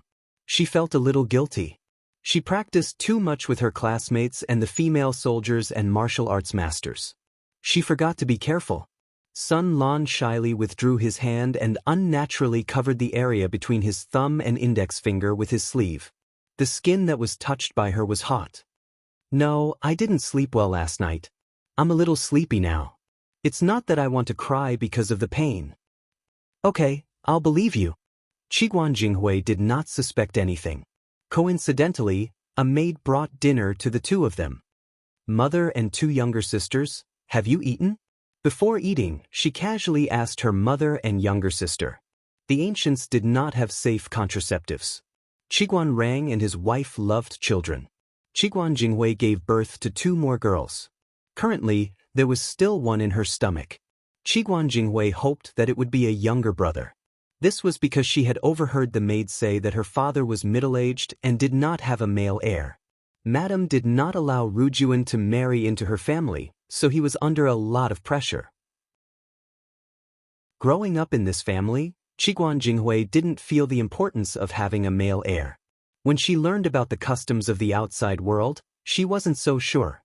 Even though her parents had a good relationship with each other and there was no conflict between them, Qiguan Jinghui still hoped to have a younger brother so that her mother's pressure would be less. Outside, there were many examples of the legal wife not being able to give birth to a son of the first wife, and the husband taking in Rujuan. She didn't want to have an eyesore between her parents. Even if she couldn't give birth to a younger brother, it didn't matter. In the future, she would set up a female household to look for a husband. She definitely wouldn't tarnish her father's reputation. Little did they know, Qiguan Rang hoped that his wife's child would be a princess. After all, he had made a wish for a dozen daughters. Sun Lan and Qiguan Jinghui were about the same age. As a boy, Sun Lan should be taller, but that was not the case in reality. In the past 6 months, Qiguan Jinghui had grown very quickly. When the two of them stood together, Sun Lan was still half a head shorter than her. However, the elders said that girls grew fast at this age. In another 2 years, it would be Sun Lan's turn to grow taller. He definitely wouldn't be short. Sun Lan was relieved. He didn't want to be a dwarf. After the meal and tea, Qiguan Jinghui suddenly asked, "Did Mr. Sun give you a courtesy name?" Sun Lan replied, "I haven't turned 20 yet. It's still too early to give me a courtesy name." Because of the ways of the world, many people had a courtesy name without being crowned. Sun Lan was still too young, so Sun Wen hadn't given him a name yet. Why did Jinghui suddenly ask about this? A few days ago, I heard Changsheng call him Brother Rongli. After asking, I found out that it was a courtesy name given by Elder Fengyi. Fengyi, courtesy name Rongli? Sun Lan was looking forward to it. What courtesy name would his grandfather give him? He was deep in thought when Jinghui said, "Last night, I heard father and mother talking. It seems that Fengyi is going to be engaged to Changsheng." Sun Lan was supporting his chin with his hand. When he heard this, he almost slipped. Engaged? How old is Changsheng? Fengyi was a little older than Sun Lan. It was normal for him to be engaged, but his partner was too young. The two families are happy to see it happen. There's nothing bad about it. Engagement isn't marriage. At least it has to wait until Changsheng reaches the age of 15. By then, Fengyi will be an adult. Qiguan Jinghui was not surprised. After all, Fengyi had a good reputation. A group of elders also thought highly of him. Even Feng Jin couldn't find fault with him. The two families should be engaged first. If there were any changes in the process, it wouldn't be a big deal to cancel the engagement. Sun Lan said embarrassedly, "I just think it's too early." Jinghui said, "It's most likely true. Didn't you notice that Changsheng's name on her nameplate has changed?" Sun Lan naturally didn't notice. Changsheng's original nameplate was Feng Changsheng, but now it was changed to Fengyu. Changsheng was used as a courtesy name. If the two families wanted to be engaged, Although the process was not as complicated as marriage, it still required the names of both the man and the woman. The next day, he went to the academy to ask Feng Yi and got a positive answer from him. Sun Lan was speechless. In a moment of carelessness, Feng Yi actually quit the singles alliance. Why so sudden? Sun Lan hadn't heard anything about it before.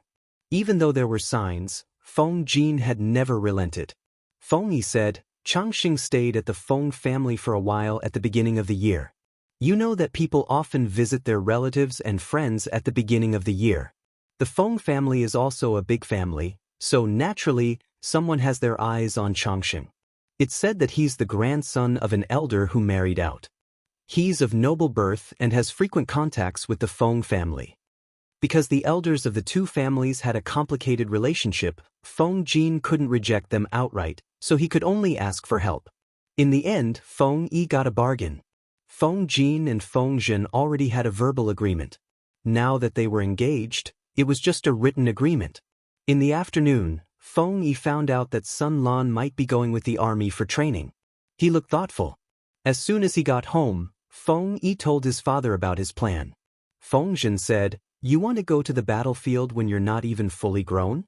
Feng Yi said, No matter how much you read, you won't be the next Zhao Kuo if you don't put it into practice.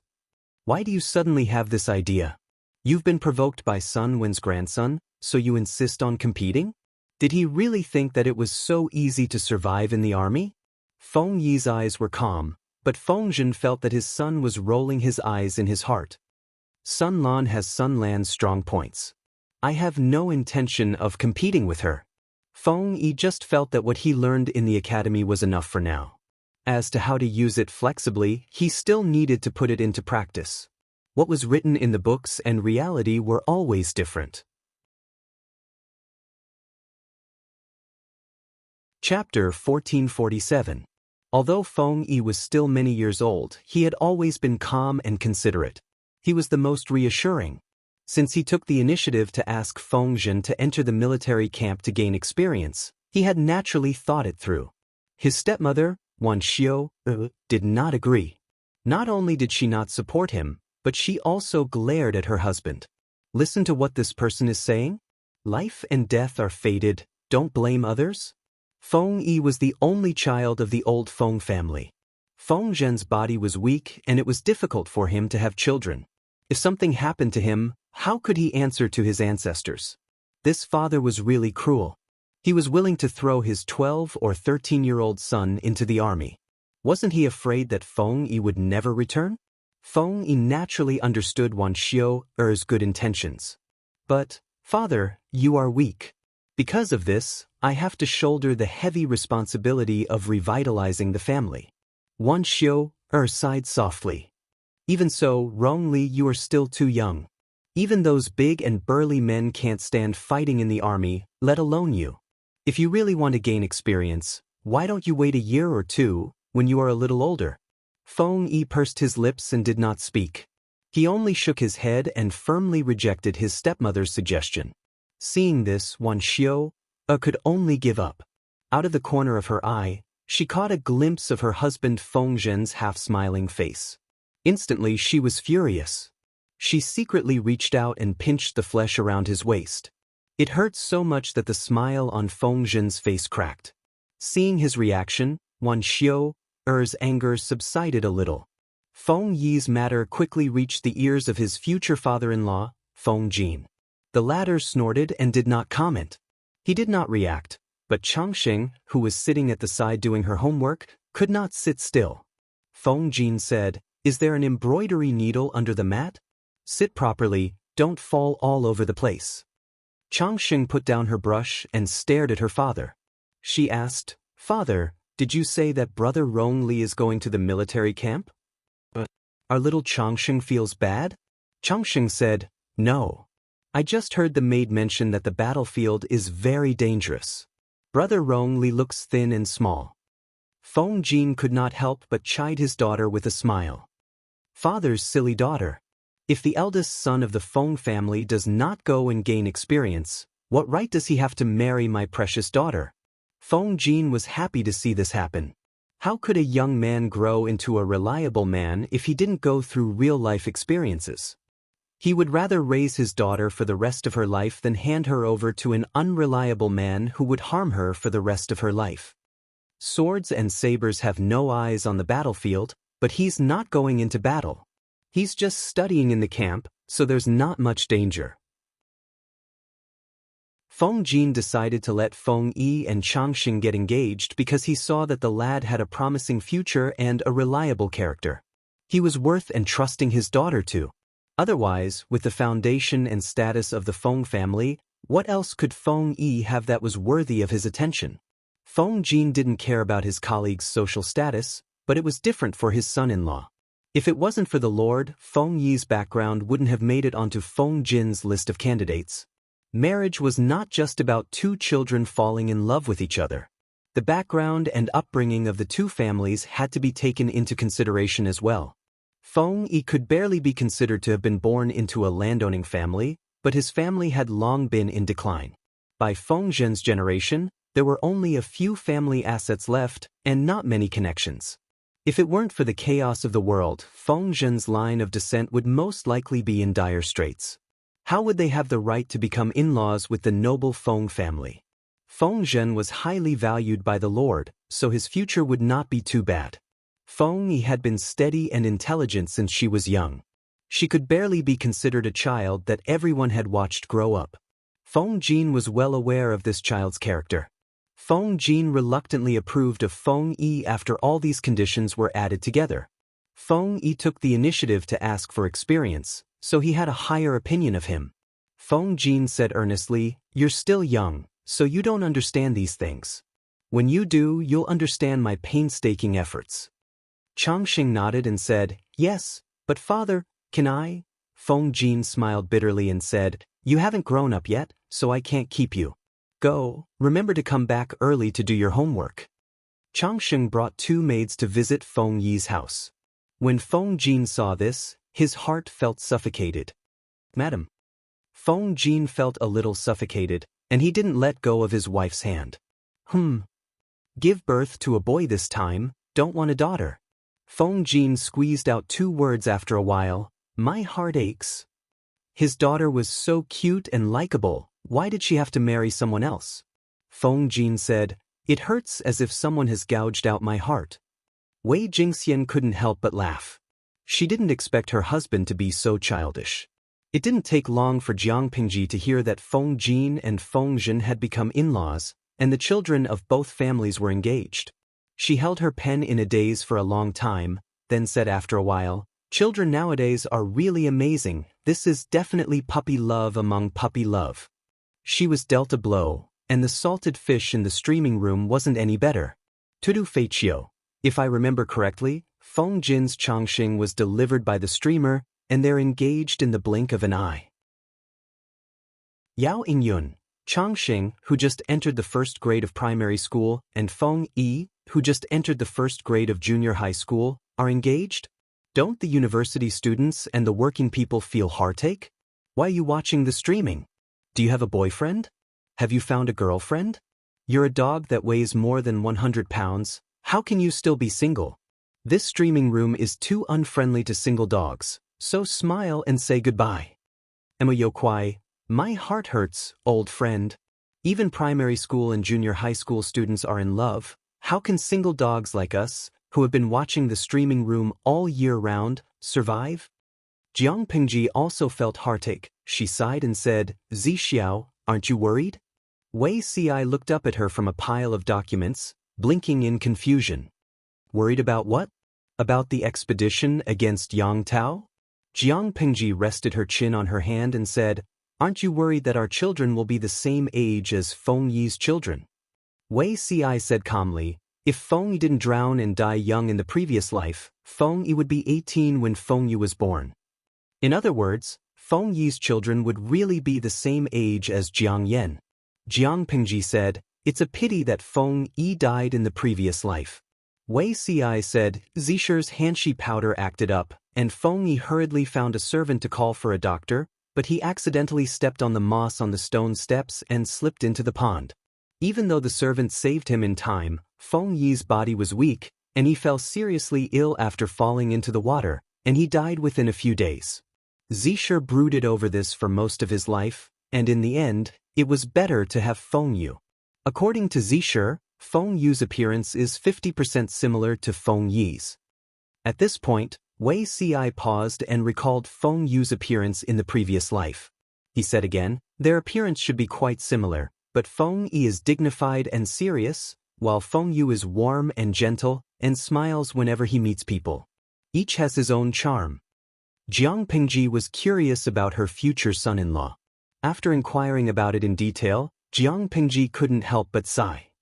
The thing that Feng Zhen is most proud of in his life isn't his achievements, but the 2 sons he gave birth to. He even gave birth to 7 or 8 children, but all of them added up are not as good as his 2 children. It's really infuriating. Chapter 1448. Until Wei Ci committed suicide in front of the palace in his previous life, he did not know how the future young Emperor Jiang Yan hooked up with Feng Yu. Feng Yi from Feng Zhen's family seduced Changxing at such a young age, and Feng Yu made a vow of love with the crown princess without saying a word. Were these things passed down from generation to generation? Wei Ci felt uncomfortable at the thought. His expression turned paler and paler, and his brows were furrowed so tightly that they could squash flies. Jiang Pingji said, Zixiao, did you think of something bad? Wei Ci said, the young emperor made a vow of love with Feng Yu when he was of age. Now that I think of it, I still feel unhappy.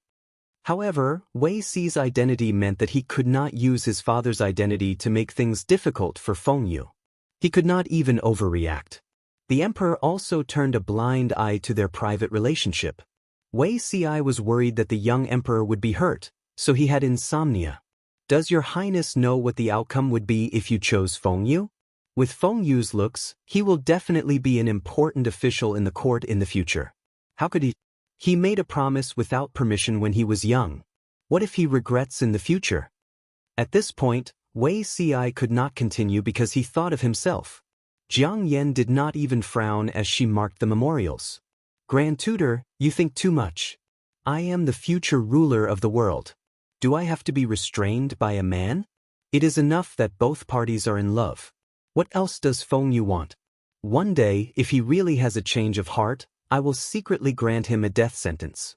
The secrets of the royal family and the dignity of the emperor cannot be tarnished. Only the dead can keep their mouths shut. Wei Ci was stunned for a while and asked, is he willing? Jiang Yan asked doubtfully, why not? Behind the scenes, he is the emperor's man.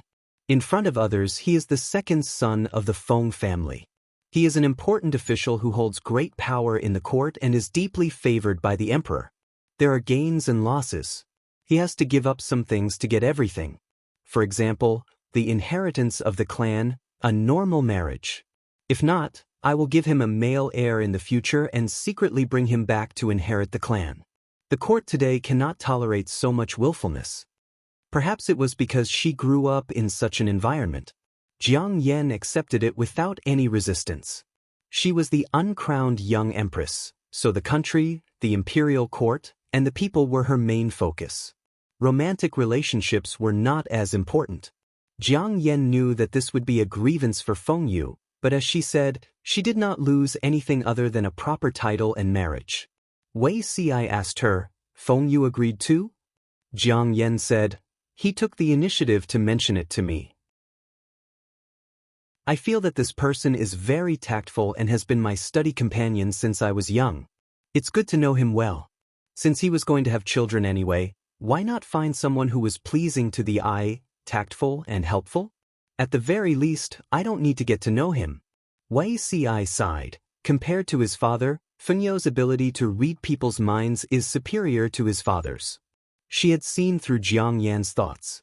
She had taken the initiative to make concessions and sacrifice herself in exchange for a favorable impression. I like to deal with smart people. Feng Yu is very sensible, so you don't have to think too much. There are too many deceptions in the imperial court. It's rare for someone to be willing to be honest with me. This feeling is quite refreshing. Jiang Yan said calmly, Grand Tutor, you don't have to worry that I'll be at a disadvantage. No matter how clear Feng Yu is about Gu's thoughts, it was Gu who allowed him to see it. He can't do it. Wei Xi did not know what to say. He looked at Jiang Yan with a complicated and deep gaze. Strangely, he felt a trace of sympathy for Feng Yu. Jiang Pingji listened to Wei Xi's recount and patted his shoulder. Even though that child is telling the truth, I still feel that you've been stabbed in the heart several times by her. Wei Xi was speechless. Thinking back carefully, young Emperor Jiang Yan's words were indeed quite heart-wrenching. Jiang Pingji said, I'm looking forward to this Jiang Yan. Wei Xi said, I didn't fulfill my responsibility as a teacher and a father. When she was young, she loved to smile, but as she grew older, she became more and more expressionless. From her marriageable age until Wei Xi's death, he had never seen her smile again. Jiang Pingji laughed heartlessly. Different identities, different ways of living. If not, how can we keep the demons and monsters in the imperial court under control? I heard from you that the political situation in the early years of the Jiang dynasty was quite grim. Young Emperor Jiang Yan has only inherited the throne for a few years. If he didn't harden his heart, the imperial court would have long been in chaos. It seems that Wenjing, Zixi, and the others are still waiting for long periods of time. The little emperor is under a lot of pressure. Wei Xi thought about it and could not help but sigh. You're right, my lord. His way of education was indeed a failure. He intended to teach Fusho to become a famous scholar who lived like a cloud and a wild crane, but in the end, he made a grave mistake. According to his way of education, once young Emperor Jiang Yan was taught to study and be inflexible, how could he sit firmly on the throne? When the two of them conversed, the entire streaming room was silent, as if everyone's computer had crashed.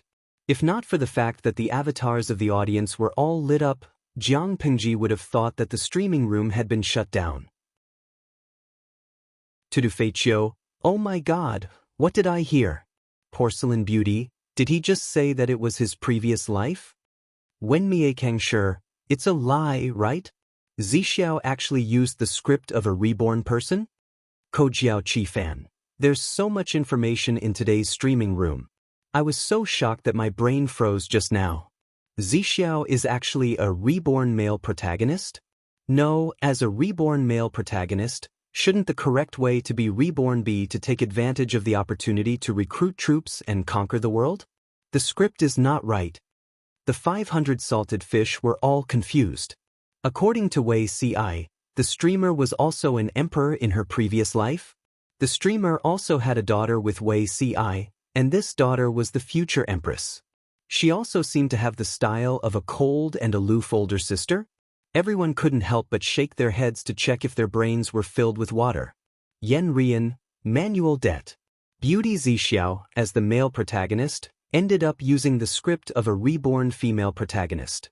In his previous life, he was depressed and failed to achieve his ambitions. He committed suicide in front of the palace and died tragically. After his rebirth, he worked hard and turned over a new leaf. He tried his best to cling to the female protagonist's thigh and make up for his regrets. He held the streamer's little hand and walked to the peak of life together, leaving his name in history. Oh my, this plot is so girly that it's been written too much. Digaman, what does this mean? This means that Zixiao, as a man, has the heart of a little princess. Otherwise, how could she be the female protagonist? Minmin Erkshu, I always thought that the streamer was Mary Sue, but the streamer is actually Long Outyan, vomiting blood. The salted fish expressed that today's bends were especially scary. A group of experienced drivers all crashed at the bends. Buqian Yaikosanian, Jiang Outyan x Mary Wei, I'll eat this couple. I'll eat it with tears in my eyes. Not to mention that Weibo was flooded again. Jiang Pingji was in a particularly good mood when she saw the contents of the bullet screen. The time they spent together was exceptionally short. Jiang Pingji began to busy herself again. The battle preparations were nearing the end. She only had to wait for the flag to be raised and the army could set off for the battle. In another place, the travel-worn Yan Lin finally met the current head of the Nye family, Nye Liang. Chapter 1449. Yanlin's trip to Zhongzhou not only brought Yang Tao a powerful ally, but also affected the balance of power within the Nie family. In order to train his eldest son, Nie Qing, Nie Liang didn't do it himself. Instead, he let his son do it for him and successfully facilitated the alliance between the two families. In order to live up to his father's expectations, Nie Qing had been racking his brains and hadn't had a good night's sleep. Despite his pure and kind personality, Nie Qing wasn't stupid. He had completed the task his father had given him perfectly, and the officials who were loyal to Nie Liang had a whole new level of respect for him. From that day on, Nie Qing didn't have much time to read poetry anymore. He spent most of his time at his desk working on government affairs. When he finally had time, he immediately went to his cousin, Nie Yang, to complain. Nie Yang saw him and said sourly, "I was looking for you a while ago, but I couldn't find you. Why did you suddenly come to see an old acquaintance?" Nie Qing had lost a lot of weight recently. He thought that Nie Yang was really angry and quickly tried to defend himself. Yang, don't be angry. I didn't want to see you. I was so busy that I didn't even have time for my meals." Nie Qing said bitterly, Yang didn't know. I don't know why father has been leaving me to deal with these days. In order to live up to father's expectations, how could I not take it seriously? I've been so busy that I've neglected Yang. I'm here to apologize. Nie Yang knew when to stop and his expression softened. He didn't have the sourness from before, but instead showed some concern. It's a good thing that uncle entrusted you with such an important task. Why are you apologizing? Seeing this, Nie Qing's expression relaxed again. His cousin was just this kind and understanding. Actually, I'm here to ask for Yang's help with something. Nie Yang said self-deprecatingly, I don't have much ability, but if there's anything I can help you with, I won't refuse. Nie Qing said, I don't have anyone I can rely on. Yang, are you willing to be my right-hand man? Nie Yang had no reason to refuse this invitation. He couldn't have asked for more. As time passed, Nie Yang and the system realized that Nie Liang had been modifying and cultivating the firstborn. The system couldn't sit still anymore and bombarded Nie Yang's ears. You're really not anxious at all. Nie Liang is planning to pave the way for his son.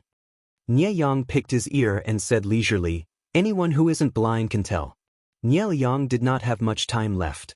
If he did not correct his son's temper, even if Nie Liang cleared the obstacles for his son before he died, Nie Qing would not be able to hold on. What do you call that? The emperor is not anxious, but the eunuch is. If Nie Liang wants to train them, then let him train them. We just have to quietly wait for Nie Liang to die of illness. There's no need to play any tricks. After saying that, he took out a roll of bamboo slips and read it carefully, as if he was engrossed in reading the books of the sages. The system was rendered speechless by him. Everything about its host was good except for her temper, which gave it a headache. She often refuted its opinions. For the system, a host that was too opinionated was not a good thing, because it meant that it would be difficult to control. The temptation of power is too great. At the same time, it can change people beyond recognition. Do you think that Nie Qing can still be controlled by you after gaining power? The system could not help but scare Nie Yang, but Nie Yang was unmoved. Are you that confident that you can control Nie Qing? Don't I still have you? Nie Yang rolled his eyes. Even Nie Liang fell for it, let alone Nie Qing. The system was stunned by his words. Why was this shameless attitude so hateful? At this time, an extremely heavy orange cat struggled to climb up the window ledge and fell to the other side with a meow. Nie Yang's eyes flashed with a hint of a smile. He reached out to the cat and called out softly, Cat, come here. The orange cat shook its head, meowed, and obediently passed its paw to the other party. Nie Yang hugged the extremely heavy orange cat in his arms, his fingers running through its fur as he skillfully stroked the cat. The orange cat initially resisted, but after a while, it comfortably closed its eyes. Seeing this, the system could not bear to watch anymore. Nie Yang, are you such a cat lover? Help this damn fatty lose weight. If he gets any fatter, he'll be in trouble. Because the servants around him were all sent away, Nie Yang did not need to answer in his mind. Instead he smiled and asked, Is it very heavy? The system complained. 9 out of 10 orange cats are heavy, and one of them is extremely heavy. Nye Yang continued, so what if it's heavy, I can still raise it. While the two of them were talking, they did not notice that the orange cat was looking at Nye Yang's chin from a tricky angle. Forget it, I'll ignore this dumb cat of yours. Nye Yang hugged the heavy orange cat in his arms again, preparing to go out for a walk. My cat doesn't need you to care. The orange cat was in low spirits, so Nye Yang used his finger to scratch the cat's chin and whispered a few words. The cat arrogantly turned its head away. Stop throwing a tantrum. Go out and play, remember to come back early. Nye Yang smiled as he put the cat down. After the orange cat landed, it shook its fur and walked unsteadily, as if it was drunk. The orange cat disappeared into the garden, probably to catch butterflies and flowers. Everyone knew that Nye Yang indulged in playthings and kept an extraordinarily fat orange cat by his side. Many people mocked him for his poor taste. Nye Yang was unmoved. Instead, he doted on the cat more and more. All the expensive flowers in the garden were the cat's toys. It could be seen that the orange cat could be considered a tyrant among cats. Our cat tyrant revealed a human-like confusion and fear. It covered its eyes with its paws and whimpered. Why is it that everyone else transmigrated into a human, but I'm an orange cat? This cat is too fat, it's panting after 2 steps. The cat tyrant angrily patted the soil under its paws and kept meowing. Mr. Cat was the lucky person who participated in the Dream of 1,000 Years activity. In his eyes, there was a virtual screen in front of him. Not only did countless salted fish not sympathize with him, but they also laughed at him. Up until now, there were already more than 10 lucky people. Although the previous few didn't meet Jiang Pingji, they were still humans. Only this one turned into a cat, and his landing place changed from Dongqing to Zhongzhou. Yes, the cat first became Nye Yang's pet cat. Fang Heting, what else can you do besides laughing? Didn't you notice that the little brother's reaction was scary? There was no one else besides the cat. Who was he talking to? The way he talked to himself gave people goosebumps. By Shuega, what I care about the most is that sentence, don't we still have you? Even Nye Liang fell for it, let alone Nye Qing. Nye Liang was the strongest duke in the Nye family of Zhongzhou. What did he fall for? They didn't know Nye Qing's identity, but they felt something was off. The salted fish didn't notice any more clues, but Jiang Pingji saw it clearly. The young man named Nye Yang had a broken piece of the system on him. He could easily tell who he was talking to. Chapter 1450. It's not scary to be a cat, it's scary to be an orange cat. The huge and fat orange cat squatted on the wall, looking at the scenery outside the courtyard. It was sad and bright, meowing from time to time. If anyone understood cat language, they would know that the cat was muttering. Is there any place to give a bad review for the Dream of a Millennium event?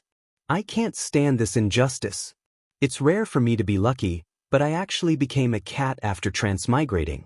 It's fine if I become a cat, but why can't I become the panda raised by Beauty Ci?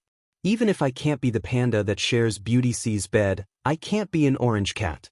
Look at this weight, look at this body, I'm panting after every 3 steps.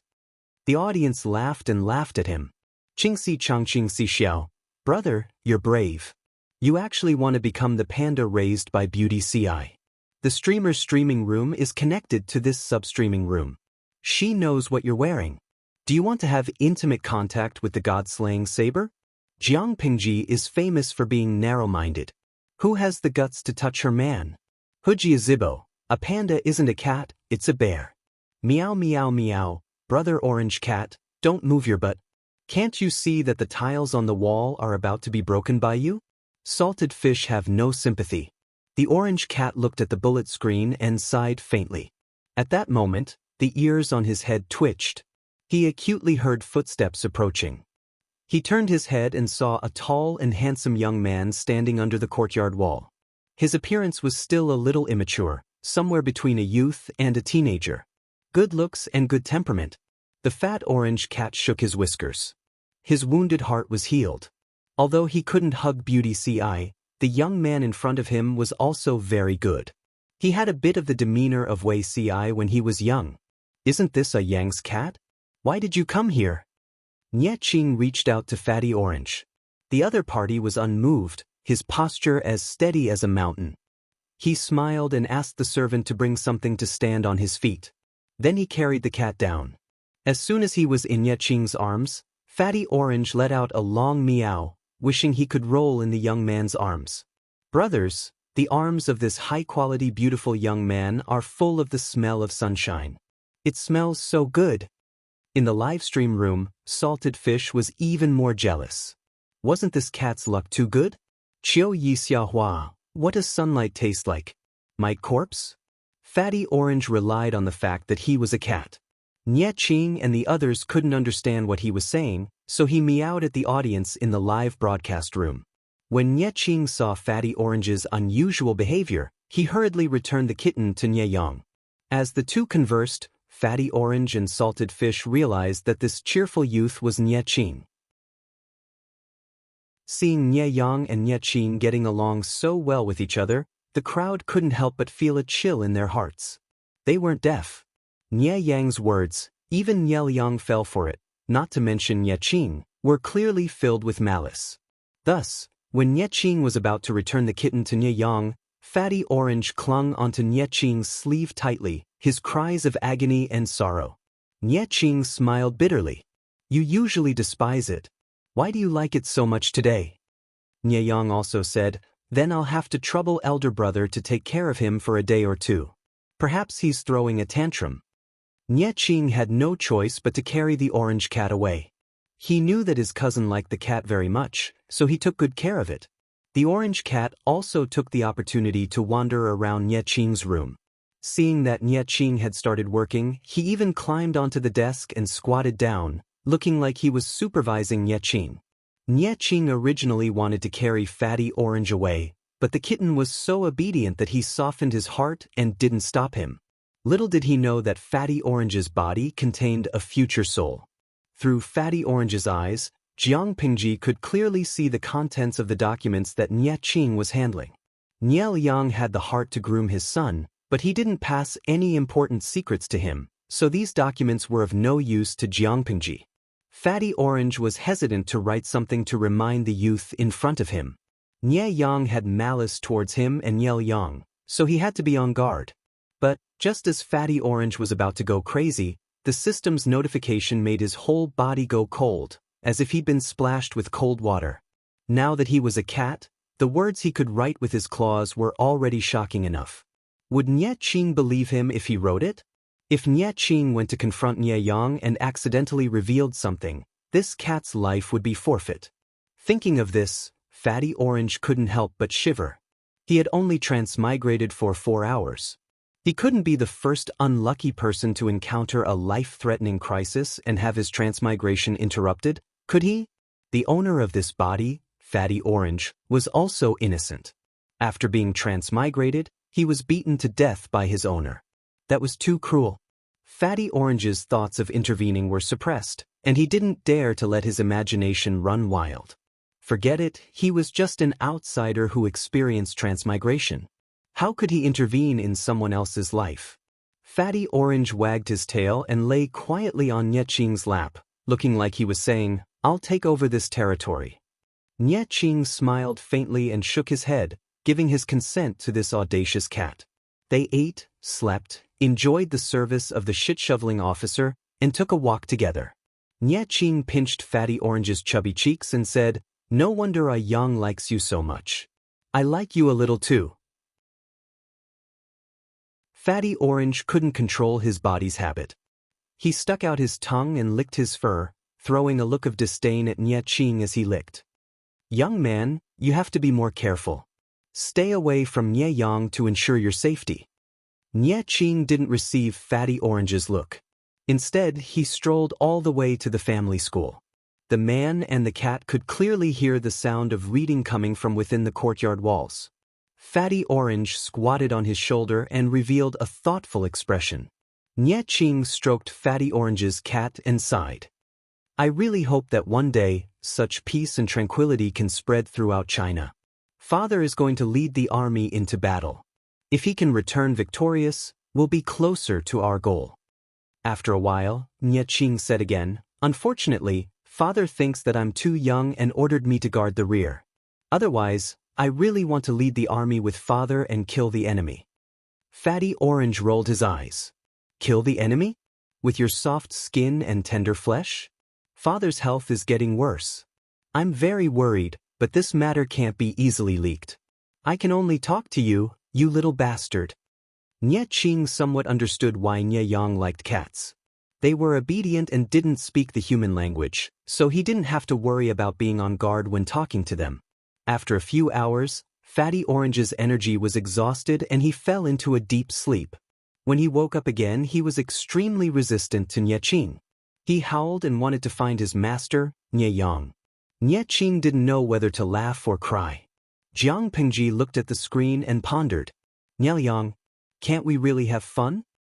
His fingers twirled the clean brush, his deep eyes filled with malice. "If that's the case, we can change our strategy." Jiang Pingji originally planned to attack Yang Tao fiercely and adopt a defensive policy at the Zhongzhou front. Chapter 1451. Even though everyone already knew of their lord's temperament, changing the battle plan before the battle still made them sprain their backs. "My lord, changing your mind before the battle is not a good sign. As the commander-in-chief, she cannot be so capricious." Qiguan Rang raised his eyebrows slightly and glanced at Wei Zixiao out of the corner of his eye. He happened to catch Wei Si's unmoving gaze. After pondering for a while, Qiguan Rang restrained his helpless expression and regained his composure. He stepped forward and asked, "Why did you do this, my lord?" According to the initial battle plan, they focused their forces on Yang Tao and prepared to take down Zhangzhou in the shortest time possible before attacking Nanjing. The Nie family of Zhongzhou had a fierce military force, but the army was backed by Zhanjiang Pass. They used the natural stronghold there to defend the pass, so it would be difficult for the Nie family to attack. Zhanjiang Pass was the gateway between Dongqing and Zhongzhou. The terrain there was very steep, making it easy to defend and difficult to attack. When Meng Zhan stirred up trouble and tried to sell Cangzhou to the Nie family of Zhongzhou, the Nie family eagerly sent people over for Zhanjiang Pass. No matter who took down Zhanjiang Pass, it was very profitable. If the Nie family got it, they would have the initiative in attacking. If Jiang Pingji had it, it would be much easier for her to defend. Because of the two battles, the troops under Jiang Pingji's tent had been divided into two. They had been marching for 2 days. One was to attack Yang Tao of Nanjing, the other was to attack Zhanjiang Pass of Cangzhou to stop the Nie family from breaking through. The former was to attack while the latter was to defend. Naturally, the assigned troops and personnel were different. His lord slapped her forehead and said that she wanted to change the battle plan. It would have a huge impact in the future. If they were not careful, they would delay the battle and cause endless trouble. Due to the trust between the ruler and her subjects, Qiguan Rang wanted to hear his lord's reason for doing so. If the reason could convince him, he would support it. If his lord's reason could not convince Qiguan Rang would definitely not let her mess around. He thought that Wei Si and his lord had discussed this, but when he glanced at him just now, Wei Si's expression was also very surprised. Thinking of this, Qiguan Rang fanned the feather fan in his hand more frequently. The frequency was more than doubled, causing his outer robe to flutter. Jiang Pingji looked at Wei Si. Wei Si stepped forward and bowed. "My lord, it doesn't matter if you change the plan, but the difficulty lies in the fact that you have to adjust the troops on 2 routes and drag the logistics and rations. It is a taboo for a commander to change at the last minute. In Si's opinion, I would like to ask my lord to reconsider before making a decision." Since Wei Si and Qiguan Rang had expressed their vague objections, the others were naturally harder to convince. However, Jiang Pingji had accumulated her power for a long time, so they didn't threaten her. Let's hear what the lord has to say first before deciding whether to support or oppose it. On the other hand, Sun Wen frowned as he realized that things weren't as simple as they seemed. Sun Wen had the least contact with Jiang Pingji, but that didn't stop him from treating his lord as a research topic. He often pondered over her. According to his understanding, his lord was a typical person who would not get up early without benefits. It was impossible for her not to know the potential dangers of changing her mind. Jiang Pengji glanced around and her gaze fell on Sun Zidao, who was seated at the back. What does Zidao know about the Nie family of Zhongzhou? Of all the people present, only Sun Wen was from Zhongzhou. If one were to talk about understanding, the great scholar Wan Xian, Wan Changzhai understood him the best. However, he was an educator. Jiang Pengji still counted on him to help her manage the Jinlin branch. How could she bear to drag him to the front line to suffer? Nie Sun could also help, but he was disheartened and didn't meddle in these matters anymore. Jiang Pengji didn't want to force her cousin to become an official, so she turned a blind eye to his affairs. After counting them, there was only Sun Wen left. Sun Wen said, "The Nie family originated in the early years of the Northern Qin dynasty. It has a history of nearly 700 years. They lived in Bianzhou for a long time. They have a deep foundation. After many generations of family heads, they have disciples and former officials all over the world. The Nie family is related to many gentry families by marriage. The relationships between the forces are complicated. Zhongzhou is in chaos and the royal family is tyrannical. When the Nie family raised their arms and called for help, 3 prefectures responded. They now occupy more than half of Zhongzhou. Before the 16 kingdoms, the Central Plains had been unified for 367 years. It was called the Northern Qin dynasty. The Nie family had prospered since the early years of the Northern Qin dynasty. It had continued to this day without losing its legacy. It should be noted that the Feng family, which Feng Jin belonged to, was only 100 years earlier than the Nie family. Is there anything else besides this? She joked. The Nie family has hundreds of responses to a single call. The hearts of the people are aligned. Did I kick an iron plate? Sun Wen's expression was solemn as he denied it. What a joke. If his lord was afraid to fight, his dream of revenge would really remain a dream. My lord, you must be joking. Sun Wen said, if the Nie family is described as a 1,000-year-old tree with deep roots and luxuriant branches, its crown can cover the sky and the sun. Others are fearful of it, but that doesn't include my lord. Outsiders are afraid of the Nie family. Is it really because the Nie family is powerful and unrivaled? In my opinion, they are obviously frightened by the tiger's skin that the Nie family wears. My lord is a real dragon. Why would you be afraid of these things? Jiang Pengji said, the tiger's skin that the Nie family wears? How do you explain this? Sun Wen said, does my lord still remember the Su family from Jie County? Jiang Pengji nodded. Of course she remembered. Su Bei and Su Fei, the pair of brothers who suffered hardship. Now that she thought about it, she still sighed. Sun Wen said, the Su family from Jie County is a good example for the Nie family from Bianzhou. Jiang Pengji raised her eyebrows and smiled. Tell me in detail. Sun Wen said, now, the most senior in the Nie family and the most influential person is the grandfather of Nie Liang, the marquis of the Nie family. Before Nie Liang took power, the entire Nie family was under his control. Those who are old and don't die are thieves. He is no exception. He held on to his authority and refused to let go. In order to stabilize his position in the family, he deliberately suppressed his children and made them tired of fighting among themselves. He has many grandchildren, but the only outstanding one is Nie Liang. Although there was not much information, Sun Wen could guess how Nie Liang had risen to power. It was a pity that Nie Liang was not ruthless enough. He did not cut through the Gordian knot and get rid of the obstacles in his way. Now he was troubled. Jiang Pengji asked again, in that case, the tiger's skin that you mentioned is, Sun Wen said, the Nie family has an empty shell, but inside, there is disunity and disunity. They are like a plate of loose sand. There is nothing to be afraid of when the children fight. If it was the Nie family that was united, it would not be easy to fight. If they were unlucky, it might even become a protracted war. Of course, these problems had not spread to the bone. If the head of the Nie family had the decisiveness to cut off his tail and seek survival, he might be able to turn the situation around. Sun Wen asked her, Is it because of this that my lord feels that the Nye family is easier to deal with than Yang Tao? Chapter 1452. Nye Liang? Qiguan Rang and the others looked at each other. They did not receive any news. Wei Ci stepped forward and said, "When you mentioned this, I thought of something. A few years ago, the Nye family sent Nye Liang as an envoy to Dongqing in an attempt to force you to hand over Cangzhou. In the end, the Nye family returned without success. Nye Liang and his men left in a hurry." Qiguan Rang interrupted, "Nye Liang's health has been poor since then."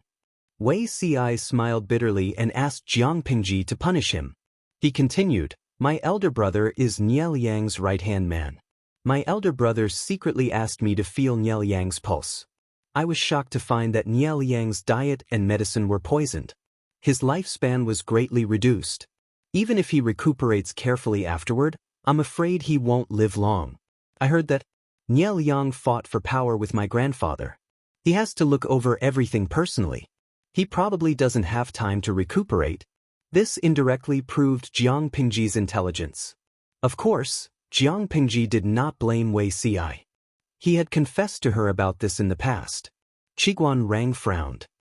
"The secret agents sent by our army did not find any news of Nye Liang being sick or weak.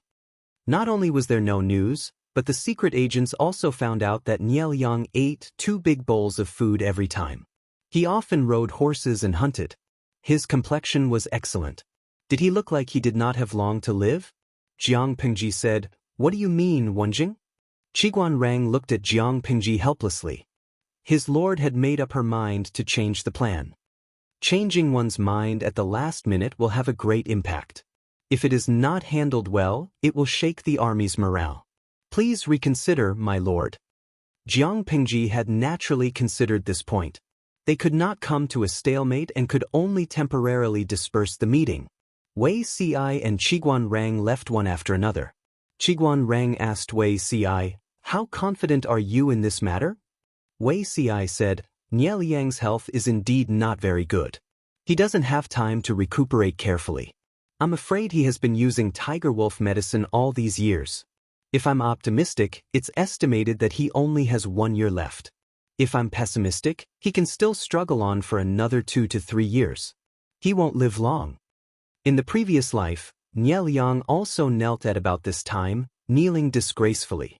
Everyone knew that Nye Liang was in poor health, but only a few people knew that there was something fishy about his death, and Wei Ci happened to be one of them. In his previous life, Nye Liang did not trust anyone except his eldest brother, Wei Xiao. Wei Chang secretly invited Wei Ci to the residence to take Nye Liang's pulse. From the pulse, it was clear that Nye Liang's poison had entered his bone marrow. However, the physician hired by the Nye family insisted that it was a congenital weakness and a cold. The medicine that was prescribed was naturally not right, and the longer it was delayed, the more serious it became. Wei Ci helped Nye Liang recuperate for a while and expelled most of the poison, but he still could not save Nye Liang's life. Who asked Nye Liang to be too capable? The Nye clan's 5th branch was practically in an invincible position. How could the other uncles endure it? In his previous life, Nye Liang did not lay a hand on his clansmen until his death. Perhaps it could be said that by the time he realized he had been poisoned by his clansmen, it was already too late. On his deathbed, Nye Liang entrusted his child to his good friend Yu. Wei Yong did not disappoint his good friend. Not only did he marry his daughter to him, but he also taught and nurtured him as his own son. Thinking of this, the face of a young man with a light smile appeared in Wei Ci's mind. He had interacted with Nye Liang's eldest son, Nye Qing, a few times, and had a good impression of this youth. Nye Qing did not enjoy the benefits brought about by the Nye clan's reputation. Instead, he was dragged down by the Nye clan and was implicated time and time again. It was truly regrettable. In the 18th year of the reign of Yongchen, the emperor was bedridden for several months. The aristocrats were eager to take action, and Crown Prince Zhang's will force the emperor to abdicate under their support. It was more like a farce than a forced abdication. The main character of the farce, Crown Prince Zhangzhua, was also kept in the dark and became a puppet in the hands of others. The aristocrats at the side were secretly adding fuel to the fire. Other than the large clans like the Nye clan and the Wei clan, the other aristocrats were also involved, stirring up a turbulent situation in the imperial court. According to Wei Si's understanding of young Emperor Jiang Yan, none of these meddlesome people would have a good ending. That was the truth. Not long after the coffin of the deceased emperor was buried in the mausoleum, the young emperor swept through the imperial court swiftly and decisively. None of the aristocrats who were involved fared well, and all of them suffered great losses. This was Wei Si's previous life. The changes in this life were too great. Everything was different.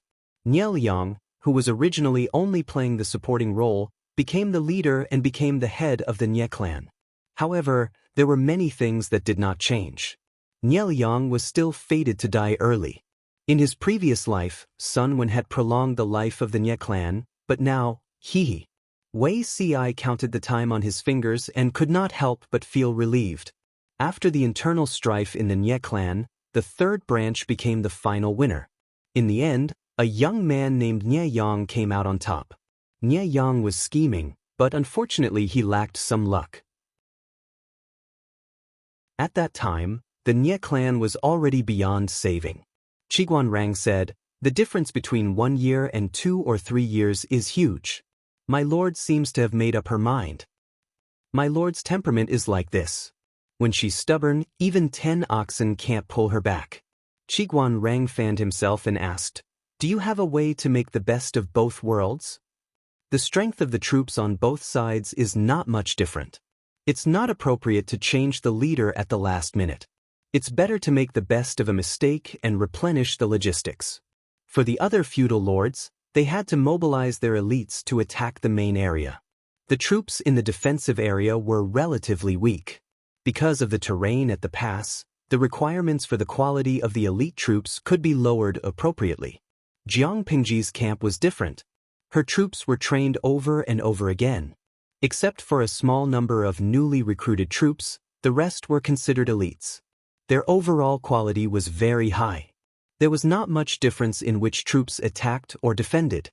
Therefore, Wei Si suggested increasing the investment and building more equipment to make up for the hidden danger of changing her mind at the last minute. Qiguan Rang said in distress, "In this way, there will be a shortage of rations. It will be hard to survive the winter." Transport and manufacturing equipment also required cooks. Cooks also needed to eat. Naturally, the expenditure on rations would increase. That was an astronomical figure that greatly exceeded the budget. If there was a shortage of rations during the war, it would be a dead end. Wei Si said, "This is already the only solution. Why don't Wenjing persuade my lord to change her mind?" Qiguan Rang snorted coldly. Wei Si and his lord had slept together before. If he could not make his lord waver, Qiguan Rang would most likely return in failure. At that moment, Sun Wen quietly went to see Jiang Pingji and expressed his intentions. "You want to go to the Nye camp?"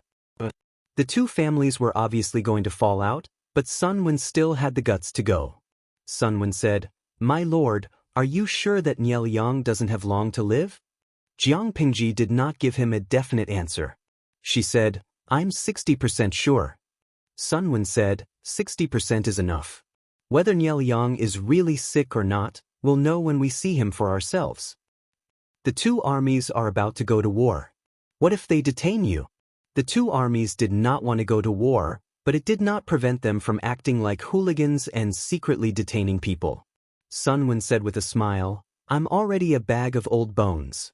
There's nothing to cherish." Jiang Pengji said with a displeased expression, "How precious is life?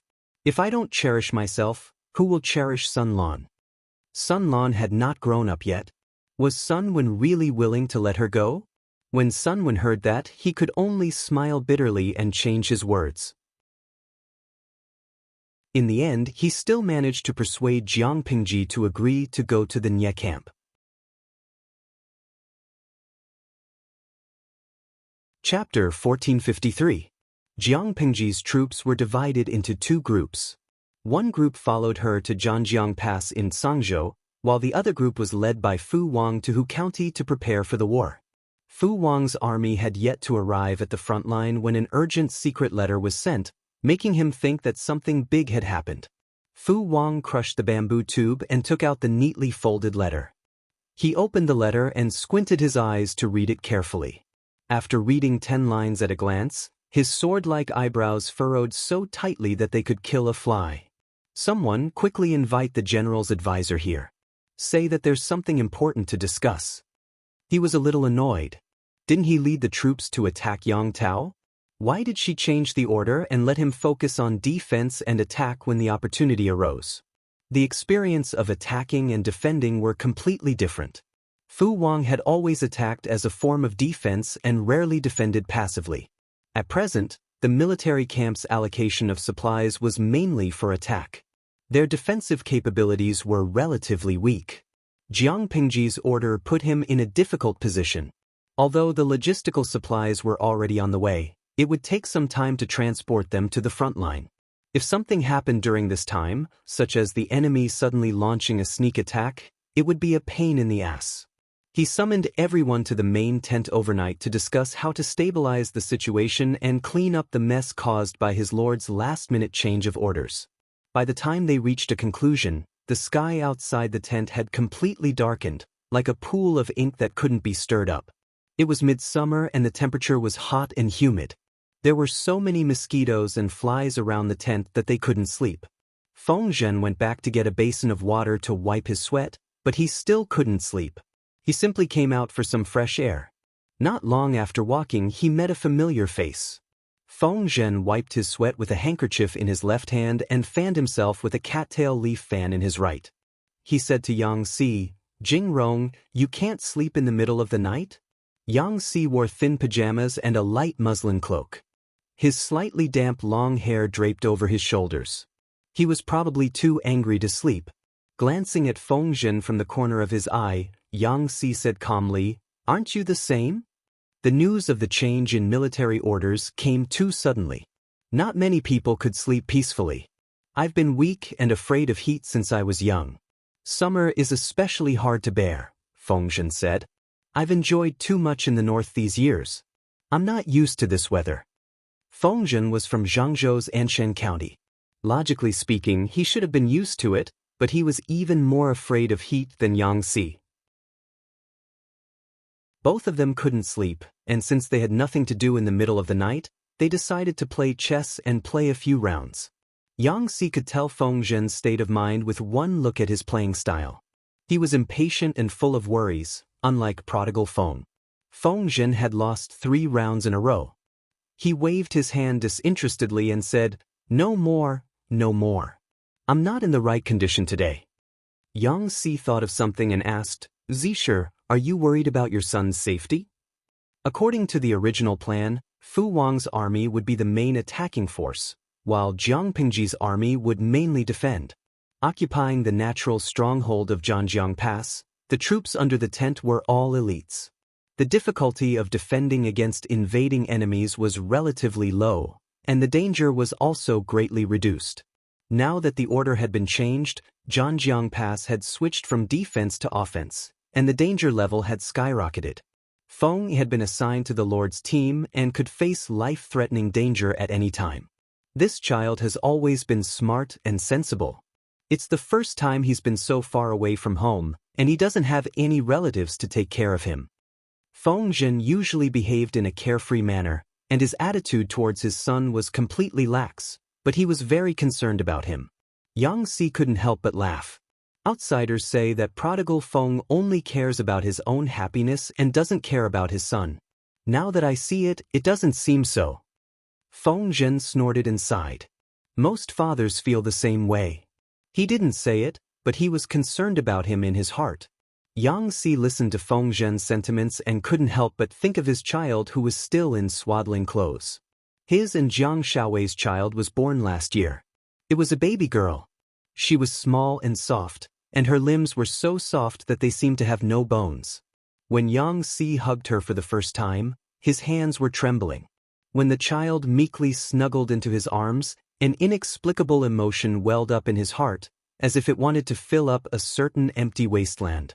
For the first time, he realized that he had become the father of another life. Yang Si could understand Feng Zhen's concern and concern for the child. The conditions of the march were harsh, and the summer nights were especially unbearable. Feng Yi tossed and turned in bed, unable to sleep, so he simply picked up his sword and practiced outside.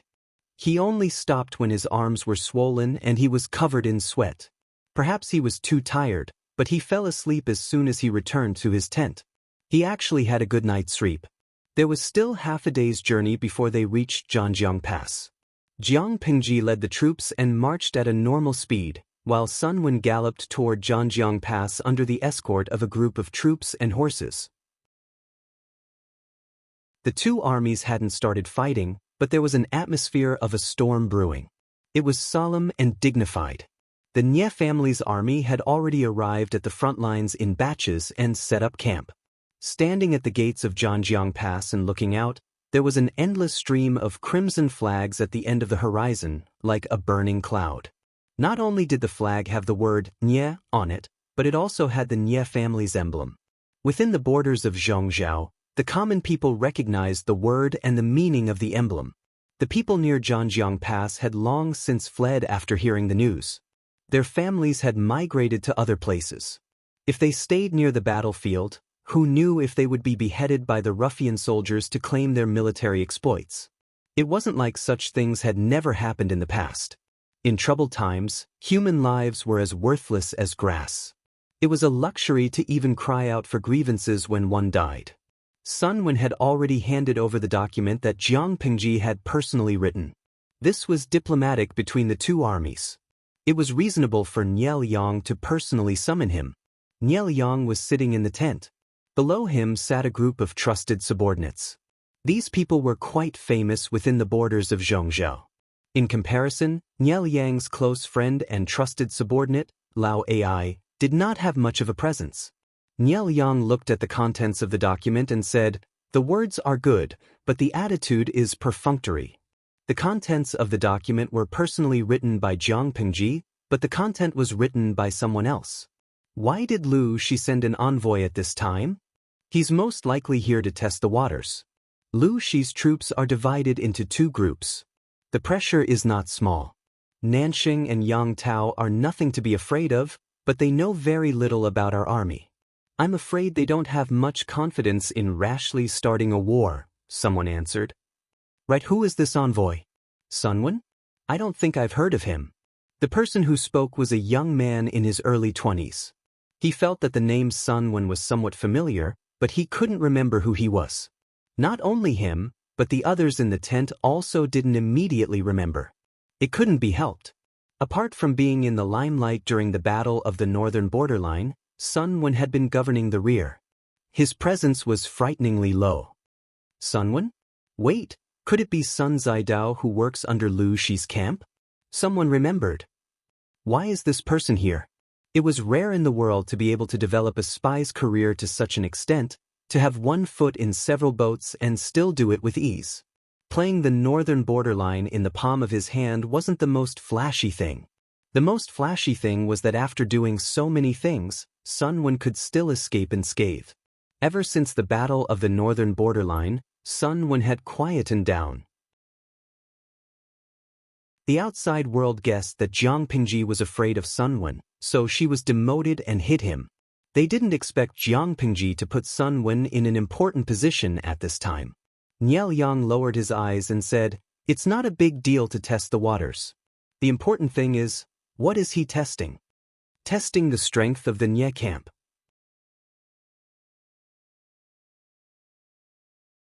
Chapter 1454. The two armies were about to go to war, but Sun Wen came with Jiang Pingji's letter. No one could figure out his true intentions. Before Nie Liang summoned Sun Wen, he had Fan Chen entertain Sun Wen and secretly sound him out to find out Sun Wen's true intentions. Fan Chen? Sun Wen's heart skipped a beat when he heard the surname. He said, "I see that you are graceful and charming. You must be from an ordinary family. May I make a bold guess that you are from the Fan family of Liang?" Zhongzhou had 10 prefectures and 33 counties. The land was vast and rich. Liang was a county under the jurisdiction of Sun Prefecture. It was a fertile land of fish and rice. Because of the prevalence of private schools, Zhongzhou produced many distinguished people who left their names in history. Although the Fan family could not be compared to the Nie family, it was still one of the top gentry families in Zhongzhou. Sun Wen knew Fan Chen's surname when he heard it. He had left Zhongzhou earlier. Fan Chen's name had not spread out of Sun Prefecture, so Sun Wen had never heard of him. Fan Chen's eyes were filled with surprise. He smiled and said, "You have sharp eyes. I am indeed from the Fan family of Liang." The teacher spoke with a Bianzhou accent. "I didn't believe it when I heard that you were from Zhongzhou, but now I do." Sun Wen smiled. "Instead of saying that my eyes are sharp, I should say that you have sharp ears. You guessed it right away." He had lived in Bei Prefecture, northern borderline, for many years. His accent had changed due to the local influence. He did not expect Fan Chen to be able to recognize it. Fan Chen was very hospitable. He specially sent a chef to make local delicacies in Bianzhou. Even Sun Wen's temporary tent was decorated according to the local style. If not for the tense relationship between the two armies, Sun Wen would have given Fan Chen a 5-star rating. He was meticulous in his work. In a familiar environment, people could not help but let their guard down, especially when they were facing people who had a good impression of them. Fan Chen and Sun Wen chatted about the past in Zhongzhou. They were very congenial. No matter what Sun Wen said, Fan Chen could reply. Not long after, their relationship had taken a big step closer. To outsiders, Sun Wen and Fan Chen seemed like a pair of like-minded friends. They talked to each other happily. Only the people involved knew that they were using words as a weapon. They had exchanged dozens of exchanges and were constantly on guard against language traps set by the other party. If he wasn't careful, he might be tricked by the other party. The two of them were chatting happily when a soldier's voice came from outside the tent. Nie Liang summoned Sun Wen. Sun Wen and Fan Chen modestly thanked each other and left the tent side by side. The flags outside fluttered in the wind, and the flags with the word "Thi" on them looked like burning clouds full of vigor.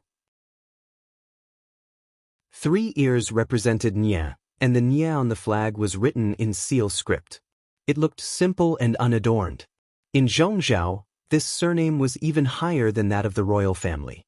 Even the illiterate commoners knew what this pattern meant. As someone from Bian province, Sun Wen naturally knew of the Nie clan. Sun Wen looked at the flag, his eyes like a bottomless abyss.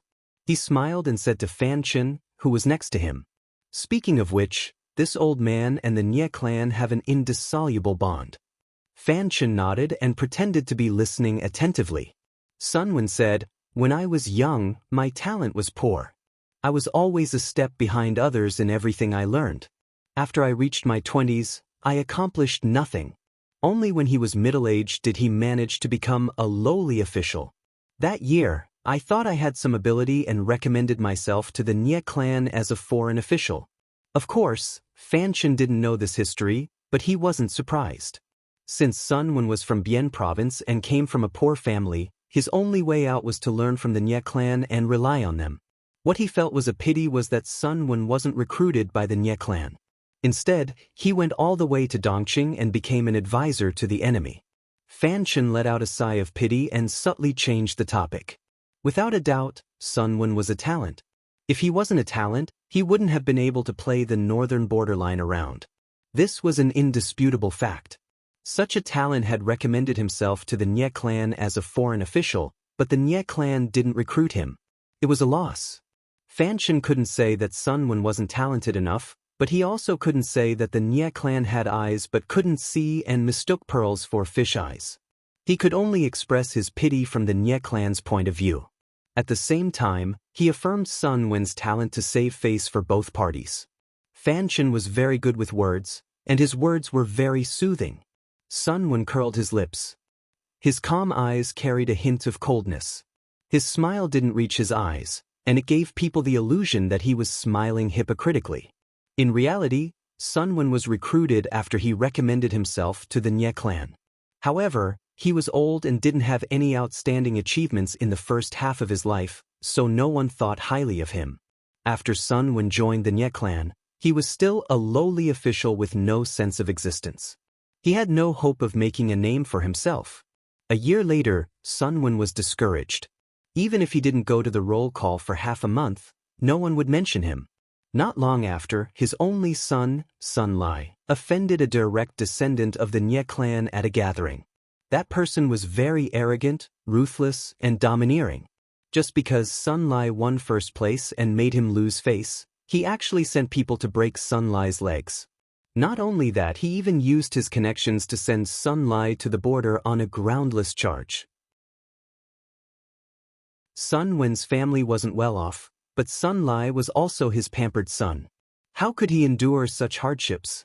He caught a cold on the way and died early. His wife and daughter-in-law couldn't take the blow and died one after another. Of the 5 people in the family, 3 were suddenly lost.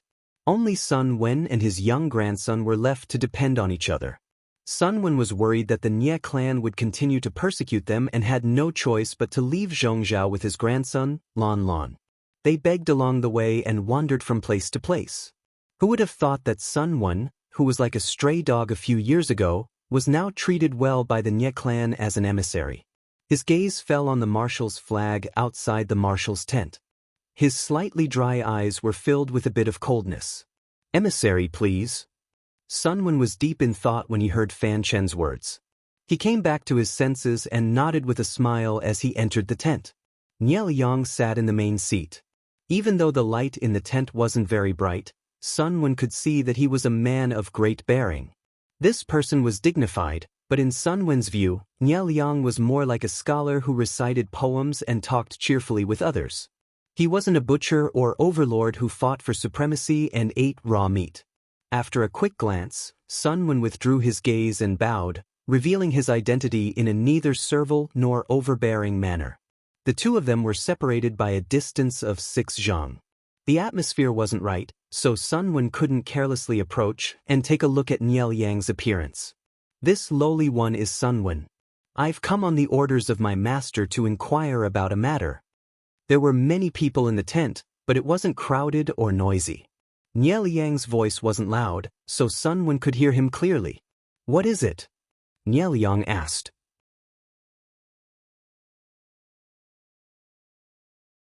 Chapter 1455.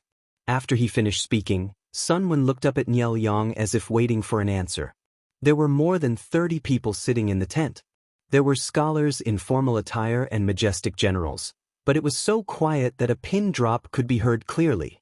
Many people looked at Sun Wen from the corner of their eyes. Some were disdainful, some were contemptuous, and some even stood up to refute Sun Wen. This person was none other than Fan Chen, who was talking cheerfully with Sun Wen just now. "Zidao, how can you confuse right and wrong? According to what I know, it was clearly the Duke of Lanting who wanted to invade Zhangzhou. The magistrate of Zhangzhou, Yang Tao, had no choice but to send an envoy to seek an alliance with my lord in order to protect the people and soldiers under his rule. Why did it become my lord's fault in Zidao's words?" Without waiting for Nye Liang to speak, Fan Chen said disapprovingly, "My lord is benevolent and magnanimous. He agreed to send troops to help after hearing the sincerity of the envoy. If the Duke of Lanting knew about it, he would take the initiative to withdraw his troops and quell the war. Does Zidao think this makes sense?" Sun Wen smiled and said, "According to what you said, Lord Guangshan intends to be the peacemaker? If so, Lord Guangshan can write a letter to inform my lord. Based on Lord Guangshan's character, how can my lord not give him face? If the 3 families can communicate peacefully, how can this happen? Lord Guangshan didn't inform my lord and brought more than 200,000 troops to camp outside Zhanjiang Pass to prepare for war. How can my lord turn a blind eye? If Nye Liang really sent troops for Yang Tao's sake, why didn't he write a letter to persuade him first?" Without a second word, Nye Liang brought more than 200,000 troops to threaten Zhanjiang Pass. What did he mean? Was Nye Liang trying to be the peacemaker or coveting Dongqing's territory? In the words of the livestream audience, it was like being a traitor and still wanting to build a memorial. It was obviously a robber's act, but he insisted on justifying it. How pretentious! In contrast, his lord's style was much more unusual. She was not picky about excuses at all. Because you will attack me in the future, I will send troops to destroy you now. I will do it with a reason. Even a blind person could see how lame Jiang Pingji's reason was, but did she despise it? Fan Chen's expression changed. Before he could refute, his colleague stepped forward and asked Sun Wen, I heard that the Duke of Lanting is under the control of the Huang Song and the Su and Pei families. The magistrate of Zhangzhou, Yang Tao, once led troops from Nanxing to Zhangzhou in Dongqing to help the Duke of Lanting resist the enemy. Sun Wen said, official business is official business. The two families have formed an alliance to resist the enemy. Although my lord has received help from the Duke of Jingze, the Duke of Jingze has sent troops to avenge his father's death. Don't all of you know that the Duke of Jingze's enemy who killed his father, Zhao Shao, has been recruited by Su Bei and is now a guest of honor under his banner? Forming an alliance was one thing, but Yang Tao was no saint. He didn't come all this way for righteousness, but for revenge. Don't make Yang Tao look like a white lotus. Sun Wen didn't buy it. Even so, the Duke of Lanting and Yang Tao are allies. Sun Wen said, indeed. The man laughed again. None of the allies that the Duke of Lanting has formed an alliance with have had a good ending. Jiang Pingji and Su Bei had formed an alliance. In the end, she had attacked the Barbican, and Su Bei had burned himself to death. Jiang Pingji and Huang Song had formed an alliance. The two of them had fought fiercely. Huang Song's troops had been defeated in Changya.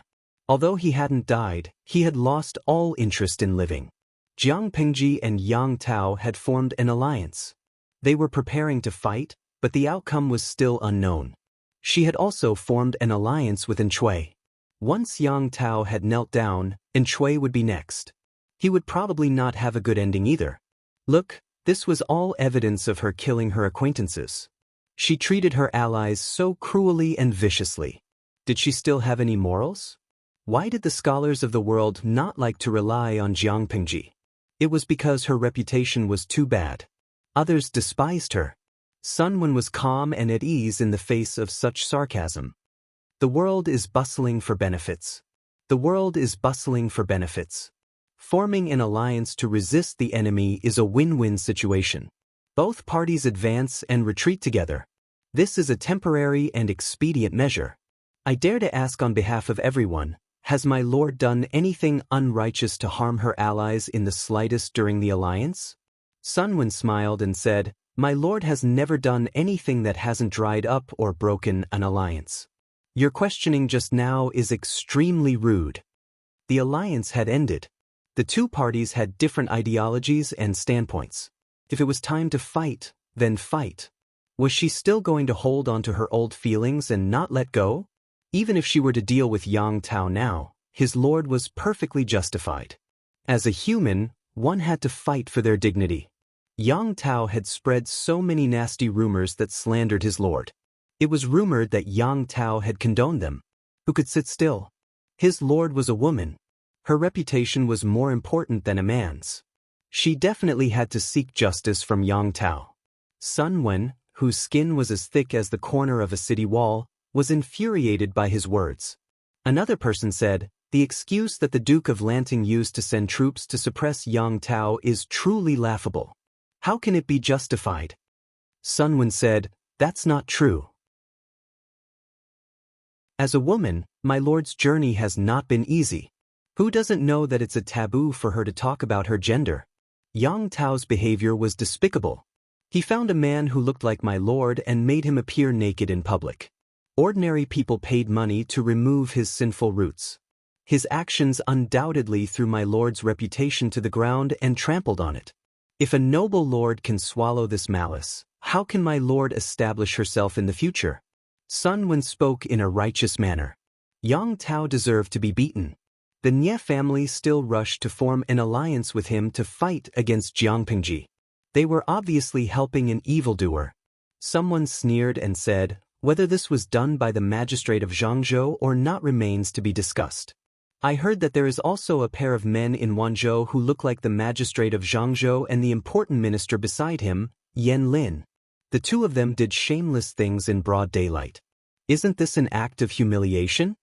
Sun Wen said resolutely, My lord has investigated this matter clearly. It was done by the traitors of the Tao family. They intended to frame and instigate trouble.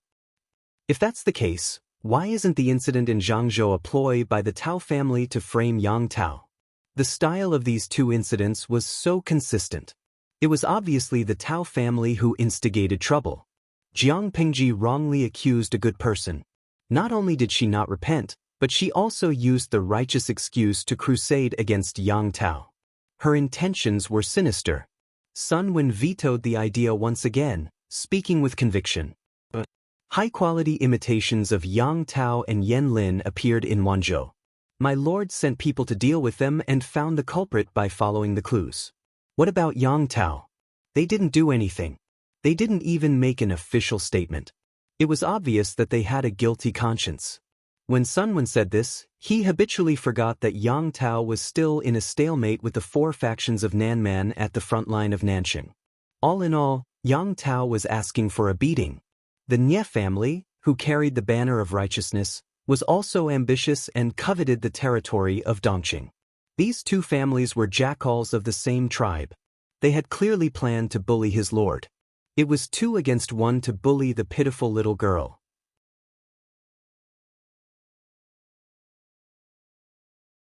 Chapter 1456. This Sun Wen is a bit too difficult to deal with. Fan Chen was infuriated. Recalling Sun Wen's words in the tent, he was still angry. Did this person not want to live? Did Sun Wen really think that the words, "envoys are not to be killed," could save his life? With the tension between the two armies, he still dared to provoke the bottom line of Niel Yang and his subordinates. He really did not want to live. Not to mention, Sun Wen's behavior in front of Niel Yang could be considered arrogant and rude. If Niel Yang really killed him in anger, Sun Wen would have died in vain. Sun Wen had the courage to confront the enemy and disregard his own life. His courage was commendable. A young general laughed. It's fine if he's difficult to deal with, but he just has to be so thick-skinned. This general sees that the other gentlemen don't look very well. Isn't this Sun Wen an old man who can't carry anything? Isn't he afraid that someone will stab him a few times and send him to hell? Wei Yong looked down. Sun Wen is probably well aware of this and has long been fearless. This was the first time he had seen someone criticize someone so rudely. Fan Chen said, "This one is curious. Did this Sun Wen come here just to interrogate Lu Shi?" Wei Yong frowned lightly. "I'm afraid it's not that simple." The others sighed as they discussed. Only Niel Yang, who was sitting in the main seat, was deep in thought. His brows showed traces of hardship. Even with Niel Yang's excellent self-restraint, he had been angered by Sun Wen today. He was frail to begin with, and in order not to affect the morale of the army, he forced himself to hold on. Every time he appeared in front of others, he would not stay for long in order to hide the truth. Today, his anger affected his heart and lungs. He could only berate Sun Wen and find an excuse to send him away. As long as Sun Wen was in the Nie camp, he could not easily reveal his illness. Send people to keep an eye on Sun Wen. If he makes any strange movements, get rid of him. Niel Yang's thin lips parted slightly. His brows were filled with coldness, causing people to shiver for no reason. Yes. Sun Wen walked around the Nie camp's commander's tent and came out. He turned back to look at the commander's flag, snorted inwardly, and left with a flick of his sleeves. The reason why he chose to go to the Nie camp at this critical juncture was because he did not place too much importance on his own life. Initially, he was also prepared to go on a one-way trip. But now, he no longer thought so. Not only did he want to complete the mission perfectly, he also wanted to leave the Nie camp alive. No matter how big of a commotion he caused, Sun Wen had a good night's sleep. He woke up at daybreak to practice his swordsmanship. His posture was relaxed, as if the Nie camp was his own home. The spies who were secretly observing him were all speechless. This old man's son was really bold. This is Nie Ying's camp, not his home. How could he sleep so soundly and still have the leisure to practice swordsmanship? As it turned out, not only did Sun Wen have the time to practice swordsmanship, but he also had the time to be picky about the food in the camp. He made full use of his age advantage and flaunted his seniority. Even though he wasn't being unreasonable, he was still difficult to deal with. Nie Ying's men thought that they had taken good care of Sun Wen, but who knew that the old man still had 2 points of dissatisfaction. He was dissatisfied here and there. Sun Wen was a picky eater and refused to eat 2 meals in a row. When Fan Chen heard the news, he came to ask about it. After all, Sun Wen was a guest. Lord Nieliang did not intend to kill him yet, so everyone had to treat him well. Why didn't Sun Wen want to eat? Because he didn't like to eat the wheat rice in the camp. Zhongzhao also planted wheat on a large scale. The food culture here was similar to that of Dongqing in the past. Wheat could be ground into flour and made into pastries, but it took a long time to remove the bran from the wheat, which led to the high cost of fine wheat flour. The conditions in the camp were harsh. The soldiers' rations were simple wheat rice, which was easy to make and convenient to carry and store. This also led to the food being mixed with gravel and small stones. If one accidentally bit them, their teeth would be damaged, and the eating experience would be very bad. As an envoy, Sun Wen's treatment was naturally better than that of ordinary soldiers, but it wasn't that fine. Sun Wen objected to this. The old man's teeth weren't good to begin with. If he didn't eat fine food, how would he eat when he was completely old? Fan Chen, who heard the whole story, was speechless. Was this the reason why Sun Wen refused to eat? Helplessly, Fan Chen could only assign a chef to Sun Wen to make whatever he wanted to eat. Needless to say, the military camp's cooks didn't only know how to cook in large pots. The chef's skills weren't good, but the conditions in the camp were harsh, so Sun Wen was reluctantly satisfied. For food, Sun Wen sent people to ask about it several times. Sometimes he even asked the chef to come over. As he ate, Sun Wen asked the chef, "Is the military camp's cooks all at this level?" The chef looked embarrassed. He said, "I can only cook. I can't compare to the famous chefs in the tavern." Sun Wen laughed mockingly. "I'm an honored guest, but my food is so coarse. Isn't Lord Guangshan even more aggrieved?" The chef didn't know who Lord Guangshan was. He only understood after Sun Wen reminded him.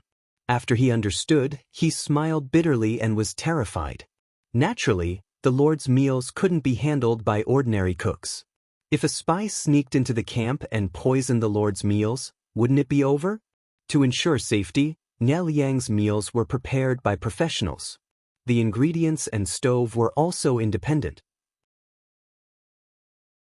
Not only Nieliang, but Zhang Pingji, Yang Tao, and the other feudal vassals were the same. Sun Wen couldn't get information from Fan Chen. He had to be on guard at all times, but it was much easier to deal with a chef. He didn't ask sensitive questions, such as how many meals Nieliang ate in a day and how much he ate in a meal. He only asked about Nieliang's daily food intake in a curious tone. He saw that Nieliang had good teeth, so he probably hadn't eaten wheat rice mixed with gravel before. He probably wasn't used to it. The chef had been warned before, so he didn't dare to answer randomly. Instead, he chose his words carefully. Sun Wen lost interest after listening for a while. This Nieliang really isn't an ordinary cautious person. Why was Sun Wen so emotional? He asked the chef just now and got information from him. He knew that Nieliang stored his rice separately. Sun Wen only needed to know the approximate size and weight of the bag of rice, as well as how long it took to finish the bag. He could calculate how much rice Nieliang ate in each meal. He calculated in his heart and found that Nieliang really ate 2 bowls of rice per meal, just as the information said. However, this didn't prove that Nieliang was in good health. At most, it proved that Nieliang was meticulous enough to consider such details. If Nieliang was in good health, why was Nieliang only willing to see him once after Sun Wen had been in the Nye camp for 3 or 4 days? The only time they met, Nieliang's position was still dark. Sun Wen couldn't see clearly from 2 or 3 feet away. In addition, Sun Wen had insulted so many people and behaved rudely. Nieliang was obviously angry but didn't rebuke him. Instead, he found an excuse to send Sun Wen away. From these signs, Nieliang's reaction contradicted the conclusion that he ate 2 bowls of rice per meal.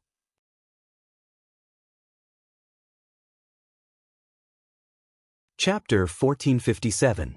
Sun Wenzheng was suspicious that Nieliang, who had been secretive before, suddenly wanted to see him. Fan Chen tried his best to object. Sun Wen's intentions are unclear. It doesn't matter if my lord doesn't want to see him. Why do you have to trouble yourself? Wei Yong looked at Niel Yang's pale face and the dark circles under his eyes, and he had a bad premonition. Even so, rationality still overpowered the emotions that welled up in his heart. Wei Yong said to Fan Chen, avoiding him is not a solution. What if the Lord refuses to see Sun Wen and Sun Wen refuses to leave? The two armies are about to go to war, and the barracks are frequently mobilized. If he is careless and hears something, then there will be no end of trouble.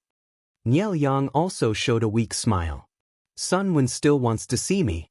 I might know what he wants to investigate. Fan Chen revealed a puzzled expression. This official is slow-witted. Please enlighten me, my lord. Niel Yang said, she divided her forces into two. This was planned by her. Last year he had rested for a year, and this year he had been preparing for war for half a year. Logically speaking, he had considered everything that needed to be considered. It was impossible for him to make a last-minute change, which was a taboo. Not long ago, I received a secret report that the wood and stones in Dongqing were purchased in large quantities. They were transported to the front line through Lu Shi's woodworking workshop. Most of them were sent to Zhangzhou. Fan Chen and Wei Dan looked at each other. Neither of them had read those secret reports. This was the first time they had heard of them. Wei Yong asked, is Lord sure that it's being sent to Zhangzhou? Zhanjiang Pass was at the border of Zhangzhou. If those supplies were sent to Zhangzhou, wouldn't this mean that military resources would be tilted towards the front lines of Zhanjiang Pass? Fan Chen probed, is Lu Shi afraid of us? That's why they were in such a hurry to add more military supplies? Did she send Sun Wen to confuse us? Fan Chen's explanation was logical, but after carefully studying Jiang Pingji's style of doing things, Niel Yang felt that something was wrong. Niel Yang said, our army has more than 200,000 soldiers, but Lu Shi also has 150,000 soldiers, and he also has the natural stronghold of Zhanjiang Pass to rely on. If they really fought, the odds of victory were 50-50. Lu Shi was fighting on two fronts. It was not suitable for him to use an offensive strategy as a defensive strategy.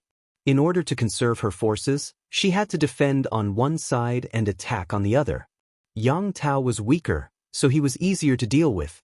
With Yang Tao as the breakthrough point, he gathered his troops and attacked. The army still had the strength to attack the Nanxing vassals. In the end, Lu Shi transported the military supplies to Zhangzhou. Isn't that strange? According to Niel Yang's analysis, they should reinforce the southern battlefront at this time and try to take down Yang Tao in the shortest amount of time possible while still having the strength to deal with Enchui. Jiang Pingji did not play by the rules. Instead, she sent more troops to Zhangzhou. Was she that afraid that Zhanjiang Pass wouldn't be able to hold on? Niel Yang sent someone to collect information about Jiang Pingji. After careful analysis, he felt that Jiang Pingji was not that kind of person. It seemed like he was taking an unconventional approach, like a gambler staking everything on a single throw, but in reality he had a well-thought-out plan and would not waste even a fraction of his strength if he could. Therefore, the act of reinforcing Zhangzhou seemed to have a deeper meaning. Fan Chen was silent for a long time after hearing this, and a terrifying guess appeared in his mind. Could it be that Lu Shi wants to switch from defense to offense? Can she afford it? At this moment, Niel Yang felt a tightness in his chest. He lifted his sleeve to cover his mouth and coughed a few times. A familiar taste welled up in his throat. Niel Yang was shocked, but his expression did not change. Under the cover of his wide sleeve, he wiped the filth he coughed up with a handkerchief. Ever since he knew that his body was getting worse, he no longer wore bright and youthful clothes. He changed from indigo, cyan, and blue to dark brown, black, or black. If he accidentally coughed up blood in front of others, he could at least deceive them. Niel Yang secretly kept the handkerchief. When his fingertips touched the warm filth, a thought suddenly flashed through his mind. He frowned slightly and said, "Her? Could it be?" Fan Chen asked, "Has my lord thought of something?" Wei Dan and Niel Yang had known each other for many years. The two had long reached a certain tacit understanding. Seeing Niel Yang's reaction, Wei Dan seemed to have thought of something. Without waiting for him to speak, Niel Yang said coldly, Lu Shi has enough troops. It won't be a problem to waste a year and a half, but my body can't be wasted. Fan Chen and Wei Dan felt as if they had been struck by lightning. My lord.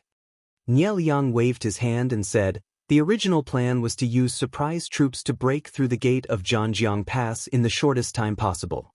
Before anything could be done, Lu Shi suddenly sent reinforcements to Zhanjiang Pass. The difficulty of breaking through the pass has increased. If Lu Shi is more cunning and uses delaying tactics, my body. Even though Niel Yang had been hiding his illness, a few of his confidants knew.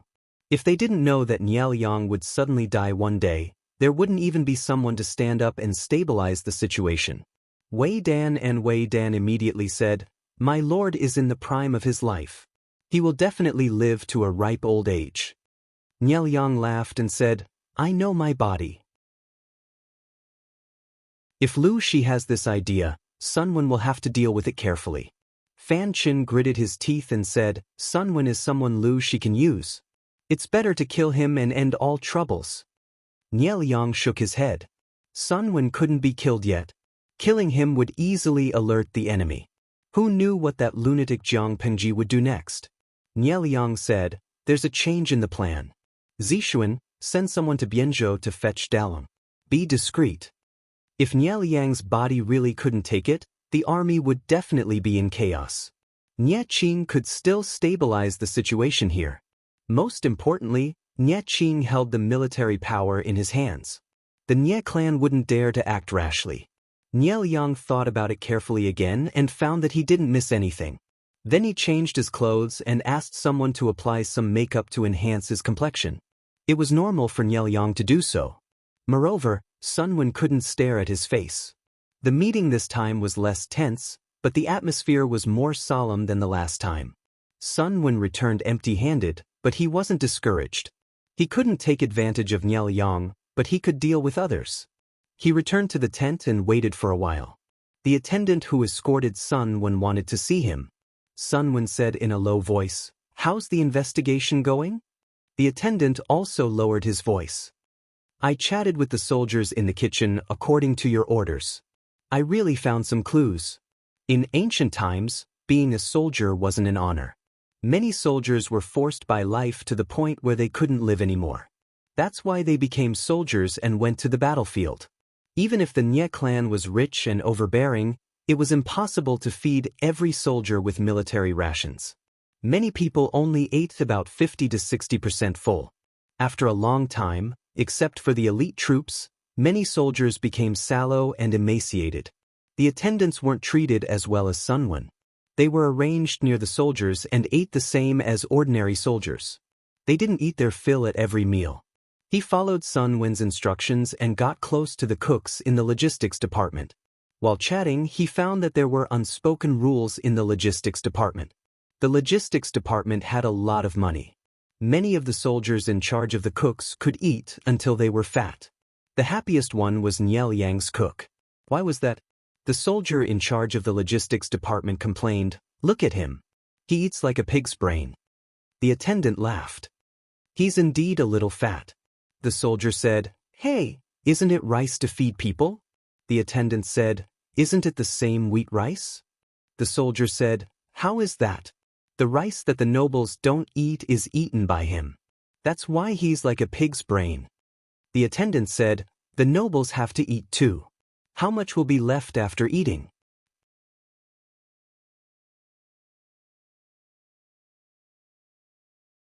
Chapter 1458. Hearing this, Sun Wen's entire body trembled. He quickly reached out and grabbed the attendant's wrist. He asked, did he only eat 2 chopsticks at a meal, or only 2 chopsticks at every meal? If it was the former, it meant that Niel Yang had a bad appetite. If it was the latter, it meant that there was something wrong with Niel Yang's body. This lowly one also tested him, almost every meal. Also, the attendant continued, this lowly one also heard something else. That noble ate very little at every meal, but not a single bowl of medicine was missing. The dregs of the medicine had to be burned and buried secretly. Sun Wen was speechless. I thought I overestimated Niao Yang, but I underestimated his cautiousness. It was rare to see someone so cautious. If Sun Wen didn't play by the rules, it would have been very difficult to find evidence of Niao Yang's poor health. Sun Wen pondered for a while and ordered the attendant, "Think of a way to secretly get some dregs. The sooner, the better. The more careful, the better." The attendant replied, "This lowly one understands." After the attendant left, Sun Wen shook his sleeves and exhaled a mouthful of turbid air. It's time to find an excuse to leave. It's really hard to stay in this dragon's den. Ever since Sun Wen came to the Nye camp, his life was out of his control. There was a sharp knife on his neck that could take his life at any time. He couldn't show the slightest bit of timidity or nervousness. He had to talk cheerfully to outsiders and be confident to control the situation. It was no different from saying that a day felt like a year. Sun Wen thought of an excuse to leave while patiently waiting for the attendant's news. He didn't show any strange expression. The next day, Fan Chen received the news that Sun Wen was leaving. He raised his eyebrows slightly, not knowing what this shameless old man was up to. After asking in detail, he found out that Sun Wen was really leaving. Fan Chen pretended to be confused. "Sir, you're the envoy representing the Duke of Lanting. You can come and go as you please. Why do you need my master's permission?" Sun Wen smiled on the surface, but he cursed in his heart. If he left without saying a word, Niao Yang's 400 feet long saber would fall on him the moment he ran 3 meters away. The more guilty he was, the more it proved that he had ulterior motives. Adhering to the principle of killing 1,000 wrongdoers, how could Niao Yang let Sun Wen go? Sun Wen said with a smile, "You're wrong. Duke Guangshan is an outstanding person. If the Lord finds out that this old man has disrespected Duke Guangshan, the Lord will definitely reprimand me when we return. This old man has lived for most of his life. Even if I can't say that I'm an expert, I still know the ways of the world. How could I not understand this?"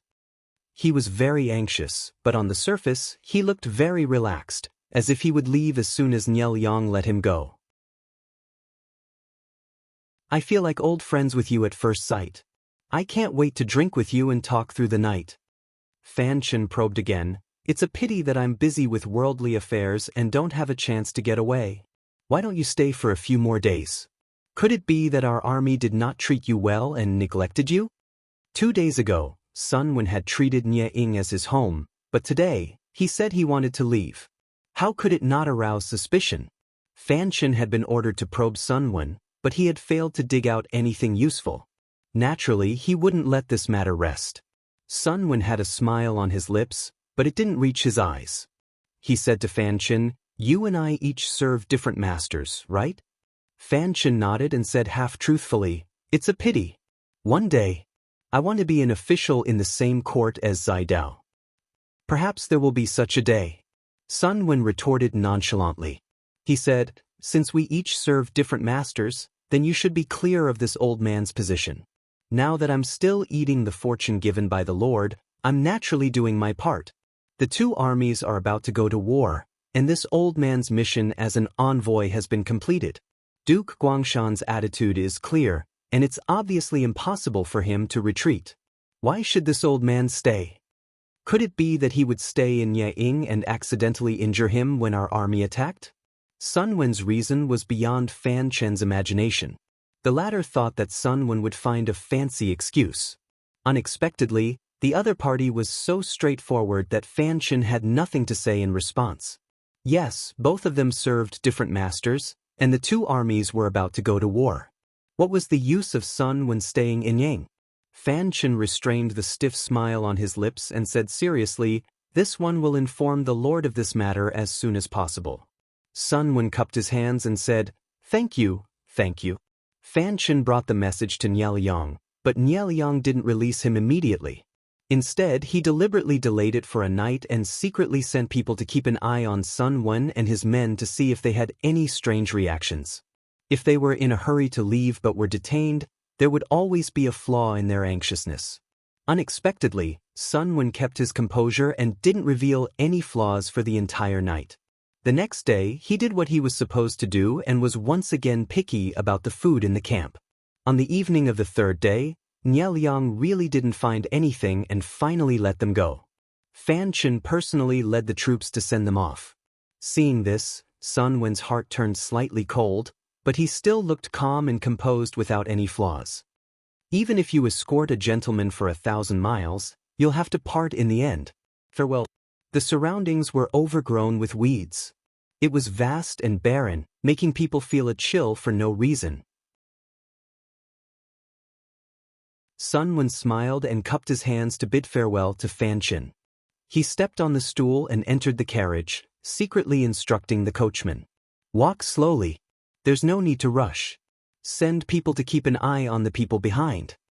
Fan Chen brought 500 soldiers, each riding a warhorse. It wouldn't take long to catch up with them.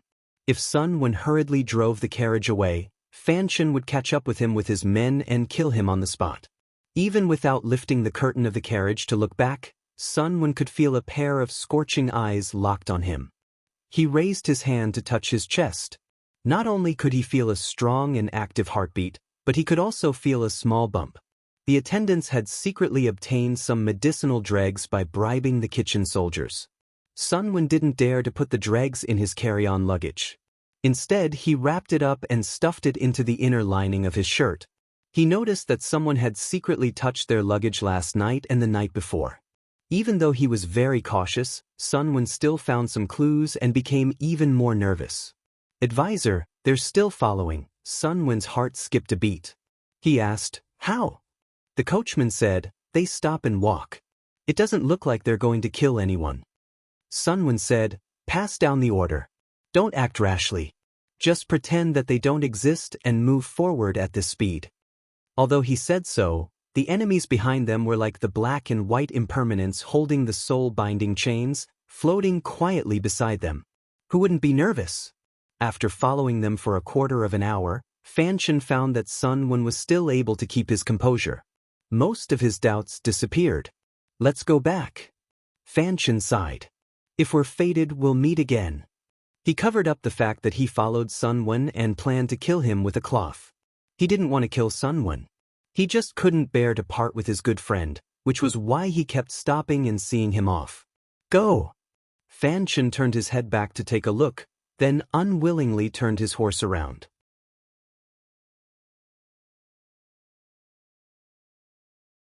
Chapter 1459. Bai Ning was the one who came to help Sun Wen. Although Bai Ning was a warrior recommended by Wei Ci, he had started accumulating military merits from the bottom of the military camp. Now, he had made a name for himself. He was appointed to help Sun Wen, which showed Jiang Pingji's trust in him. Counselor, Bai Ning had been waiting there every day. Today, he finally saw a figure on the horizon. His nerves immediately tensed up. When they got closer, the scouts confirmed that they were Sun Wen's men and hurried forward to welcome them. Sun Wen's face was pale, and his forehead was sweating. He felt relieved when he saw Bai Ning.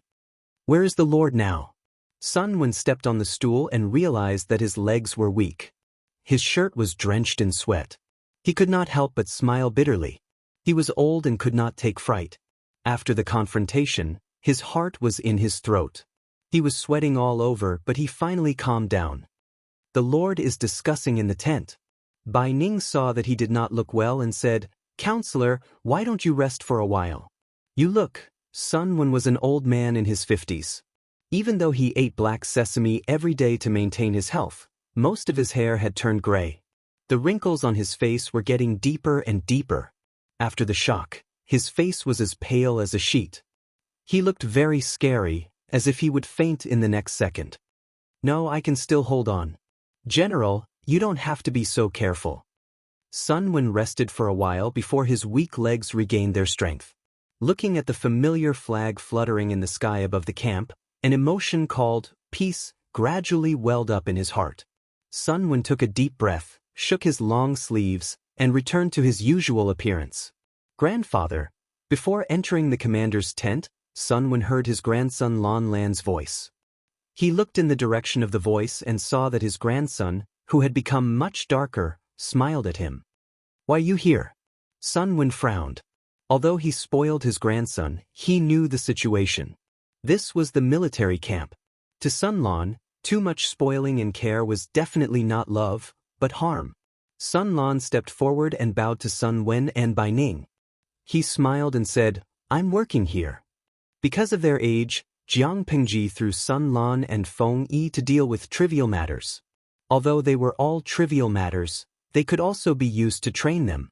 It was the first time for these two young gentlemen, who had grown up in a honeypot, to experience the battlefield. Sun Wenhu said with a straight face, "How can there be grandfathers and grandsons here? Only the subordinates of the higher-ups are left." Sun Lan's little face fell, and she gave a pitiful, "Oh." "What's in your arms?" Sun Wen asked. Sun Lan said, "I've just sorted out the military affairs to send to the Lord for review."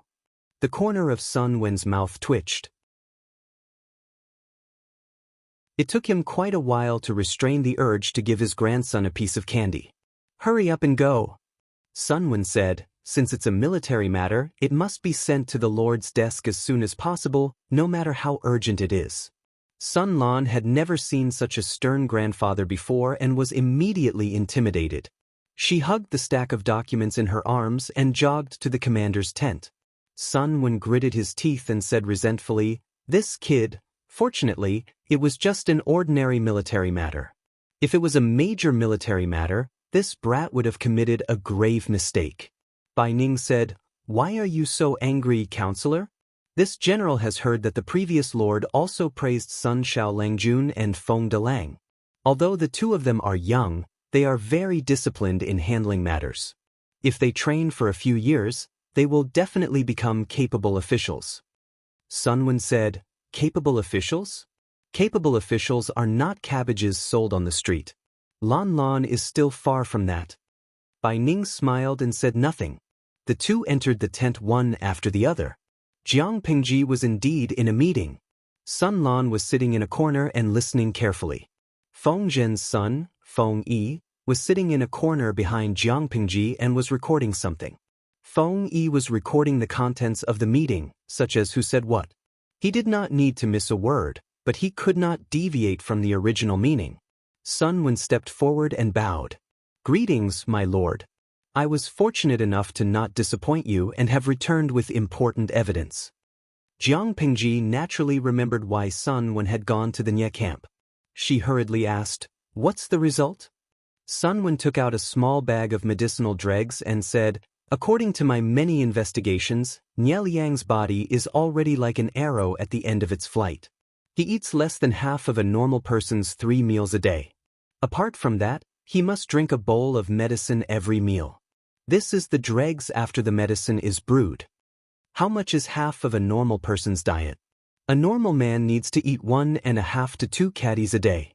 The elites in the military camp eat even more to ensure their body's nutritional needs. According to the standards of the audience in the streaming room, this amount is enough for each meal. What they don't know is that most people in the military camp eat wheat rice to satisfy their hunger. There are very few side dishes, so the proportion of staple food is high. According to Nye Liang's eating standards, even if he is healthy, he will get sick. Among the people in the camp, only Wei Ci was proficient in pharmacology. He took the medicinal dregs from Sun Wen and sniffed them. After a while, he pinched a little and put it in his mouth to try. Wei Ci had been weak and sickly since he was a child. He could not live without medicine. After he grew up, he also needed to take care of his body with traditional Chinese medicine. His tongue was extremely sensitive. He could tell which medicine was in the dregs with just a little taste.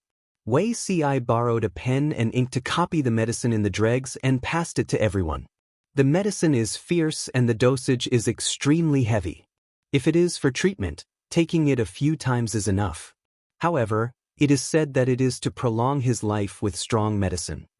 Wei Ci said calmly, "From this, it seems that Nye Liang's health is not optimistic."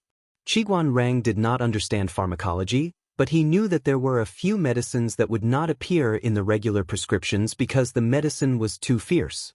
Qiguan Rang was well aware of what it meant once the doctor prescribed these medicines. "Zixiao, in your opinion, how long does Nye Liang have to live?" Jiang Pingji glanced at it and put the paper aside. Wei Ci said, "Half a year." He needs to rest and recuperate. It is not advisable to think too much and not to be overjoyed or angry, otherwise.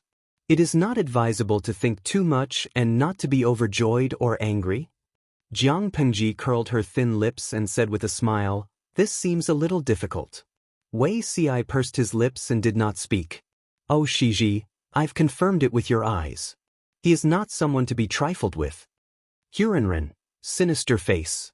The streamer is clearly telling others that she wants Niel Yang to think too much and be overjoyed or angry. Tong Meng, being angry is enough. It is impossible for him to be overjoyed. How can the streamer be so kind and let him be overjoyed?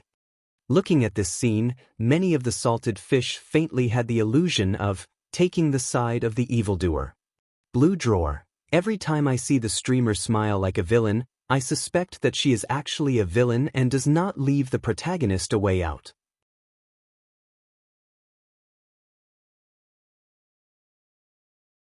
Chapter 1460.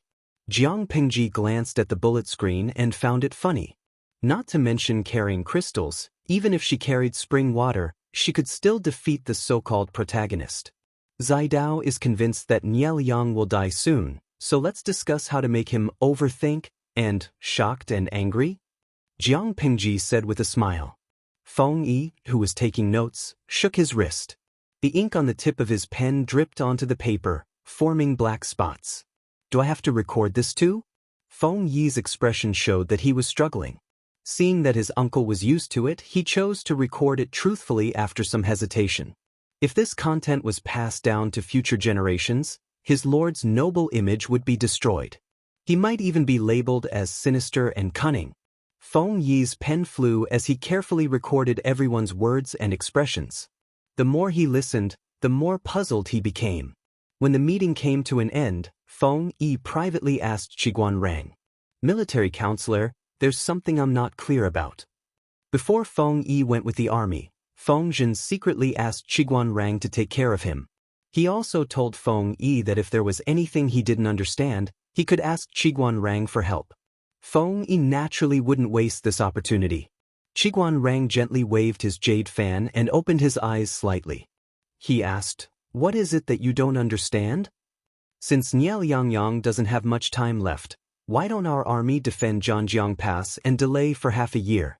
Feng Yi was puzzled. Just now, from what my lord said, it's clear that you want to gather the army and take the initiative to confront the Nie family. Won't our army suffer great losses? Qiguan Rang said, "Your idea is correct, but you forgot to consider the internal situation of the Nie family." When Feng Yi heard this, he quickly put on a posture of listening attentively. In an instant, his eyes lit up. Qiguan Rang said, "After Zhongzhou was destroyed, the Nie family recruited troops at the fastest speed. They stabilized the situation while using their connections and prestige to recruit talents and families for their own use. However, not everyone was wholeheartedly convinced by the Nie clan. A considerable number of people follow the crowd. They have other thoughts in their hearts, but the Nie family is powerful and they have no choice but to rely on it. To put it bluntly, the Nie family's internal forces are messy and the people are not united. If Niel Yang dies suddenly and the front line loses, the Nie family will inevitably have internal strife and fall apart. To make an analogy, the Nie family was a magnet that forcibly absorbed the metal fragments around it. Once the magnetic force was gone, wouldn't those metal fragments be free? The longer Niel Yang lives, the more stable the Nie family will be. He will also have more time to pave the way for his successor. Even if he suddenly dies, his successor can stabilize the situation, which is extremely disadvantageous to our army. Qiguan Rang continued, "If our army defends Zhangjiang Pass to the death, the morale of the Nie army will not be affected and will remain high. Even if Niel Yang suddenly dies, they will be able to survive for a while by relying on this morale." Feng Yi tried her best to listen, slowly sorting out her thoughts. "What you mean is that the Nie clan is currently in a state of crisis. Once Niel Yang dies, the morale of the Nie army will plummet, and the forces in the rear will also be in turmoil. The large and small forces that were originally attached to the Nie clan will become disloyal. If it can be broken into pieces, My lord will be able to lead the army to nibble away at it one by one? Qiguanrang laughed. That's about it. Feng Yi's guess was confirmed, and a bold idea popped into her mind. My lord intends to use this opportunity to enter Zhongzhou? Not only did he want to swallow Yang Tao and beat Enchui to death, but he also wanted to get a piece of the cake that was the Nie family of Zhongzhou? That will happen sooner or later. Qiguanrang's expression was indifferent. It was impossible to tell whether he was happy or angry. He said, if the Nie clan can be broken into pieces in one fell swoop, then taking over most of Zhongzhou will be as easy as pie. My lord changed his mind at the last minute because of this idea. Feng Yi instantly understood and bowed to Qiguanrang in thanks. Thank you for clearing up my doubts, my military advisor. Qiguanrang showed a rare smile. He said, you are more sensible than your father. Feng Zhen acted like a big boss when asking for help. He wasn't as sensible as his son. Sun Wen returned to the headquarters without any mishap. The two armies were facing each other with Zhanjiang Pass as the boundary. The atmosphere was tense. At the same time, in the territory of the Nie clan in Bian Prefecture. Yang, let me tell you a piece of good news. Father has allowed me to go to the battlefield. Nie Qing had thought that he could only squat in the rear to handle trifling matters. He didn't expect that his father's messenger would come to pick him up. Ever since he was young, Nie Qing had always looked up to his father, Nie Liang, as a role model. He hoped to gain his father's approval and praise. Unfortunately, his aptitude was poor and he couldn't reach his father's standards. This time, Nie Liang had led the troops into battle, but Nie Qing had been ordered to stay in the rear to hold the fort. He had been disappointed for a while. When Nie Yang heard this, he suddenly opened his slightly narrowed eyes, a look of shock and horror on his face. Why did uncle suddenly change his mind? Didn't he just tell you to guard the rear? Although Nie Yang asked this, his mind was spinning in circles. Calling Nie Qing to the front lines at this time naturally wasn't because Nie Qing was capable. It was most likely because Nie Liang's health wasn't good. If anything happened to Nie Liang on the battlefield, Nie Qing could stabilize the situation as the heir and take over military power. With a thought, Nie Yang understood the intention of Nie Liang's action. Nie Qing said, Father must have his reasons for doing this. Nie Yang cupped his hands and smiled. Then, little brother will congratulate elder cousin and wait for your triumphant return. Nie Qing said, there's no need to wait for my triumphant return. You can come with me. Nie Yang was shocked and said embarrassedly, Uncle wants you to go. It's not good for little brother to go as well. Nie Qing said, why not? I could somewhat guess my father's intentions. If the situation is really that bad, it'll be dangerous for Yang to stay here. Why don't you come with me to the front lines? Although I can't compare to father, I can still protect you. If something happened to Nie Liang, there would be a lot of internal strife in the Nie family. Nie Yang was usually close to him. If he stayed on the family land, he might be mistakenly killed as his trusted aide. After thinking about it, it was safest to bring Nie Yang with him. At the very least, there were more than 200,000 soldiers at the front lines. As long as he had military power, those thieves would have to think twice before making a move. Nie Yang was silent for a while. He was moved. Thank you, elder cousin. At this time, the system laughed coldly. Nie Qing and Nie Liang aren't here, so you can make a move. If you go to the front lines with Nie Qing, what will happen to the big and small forces you've secretly recruited? Nie Yang was too egoistic. He changed plans without any discussion. The system hated the feeling of being out of control. Nie Yang laughed coldly. The older he grew, the more he felt that this thing was a hindrance. Say, if Nie Liang and Nie Qing both die on the battlefield, who will be the only one who can stand up and stabilize the situation? You're tuning in to the Dreamy Chapters YouTube channel. We're so grateful for your support, and don't forget to subscribe to join us on this incredible journey through captivating stories. Your generosity through donations truly makes a world of difference, as it's the primary source of revenue that allows me to expand and enhance this channel for you. Thank you from the bottom of my heart for being a part of this adventure.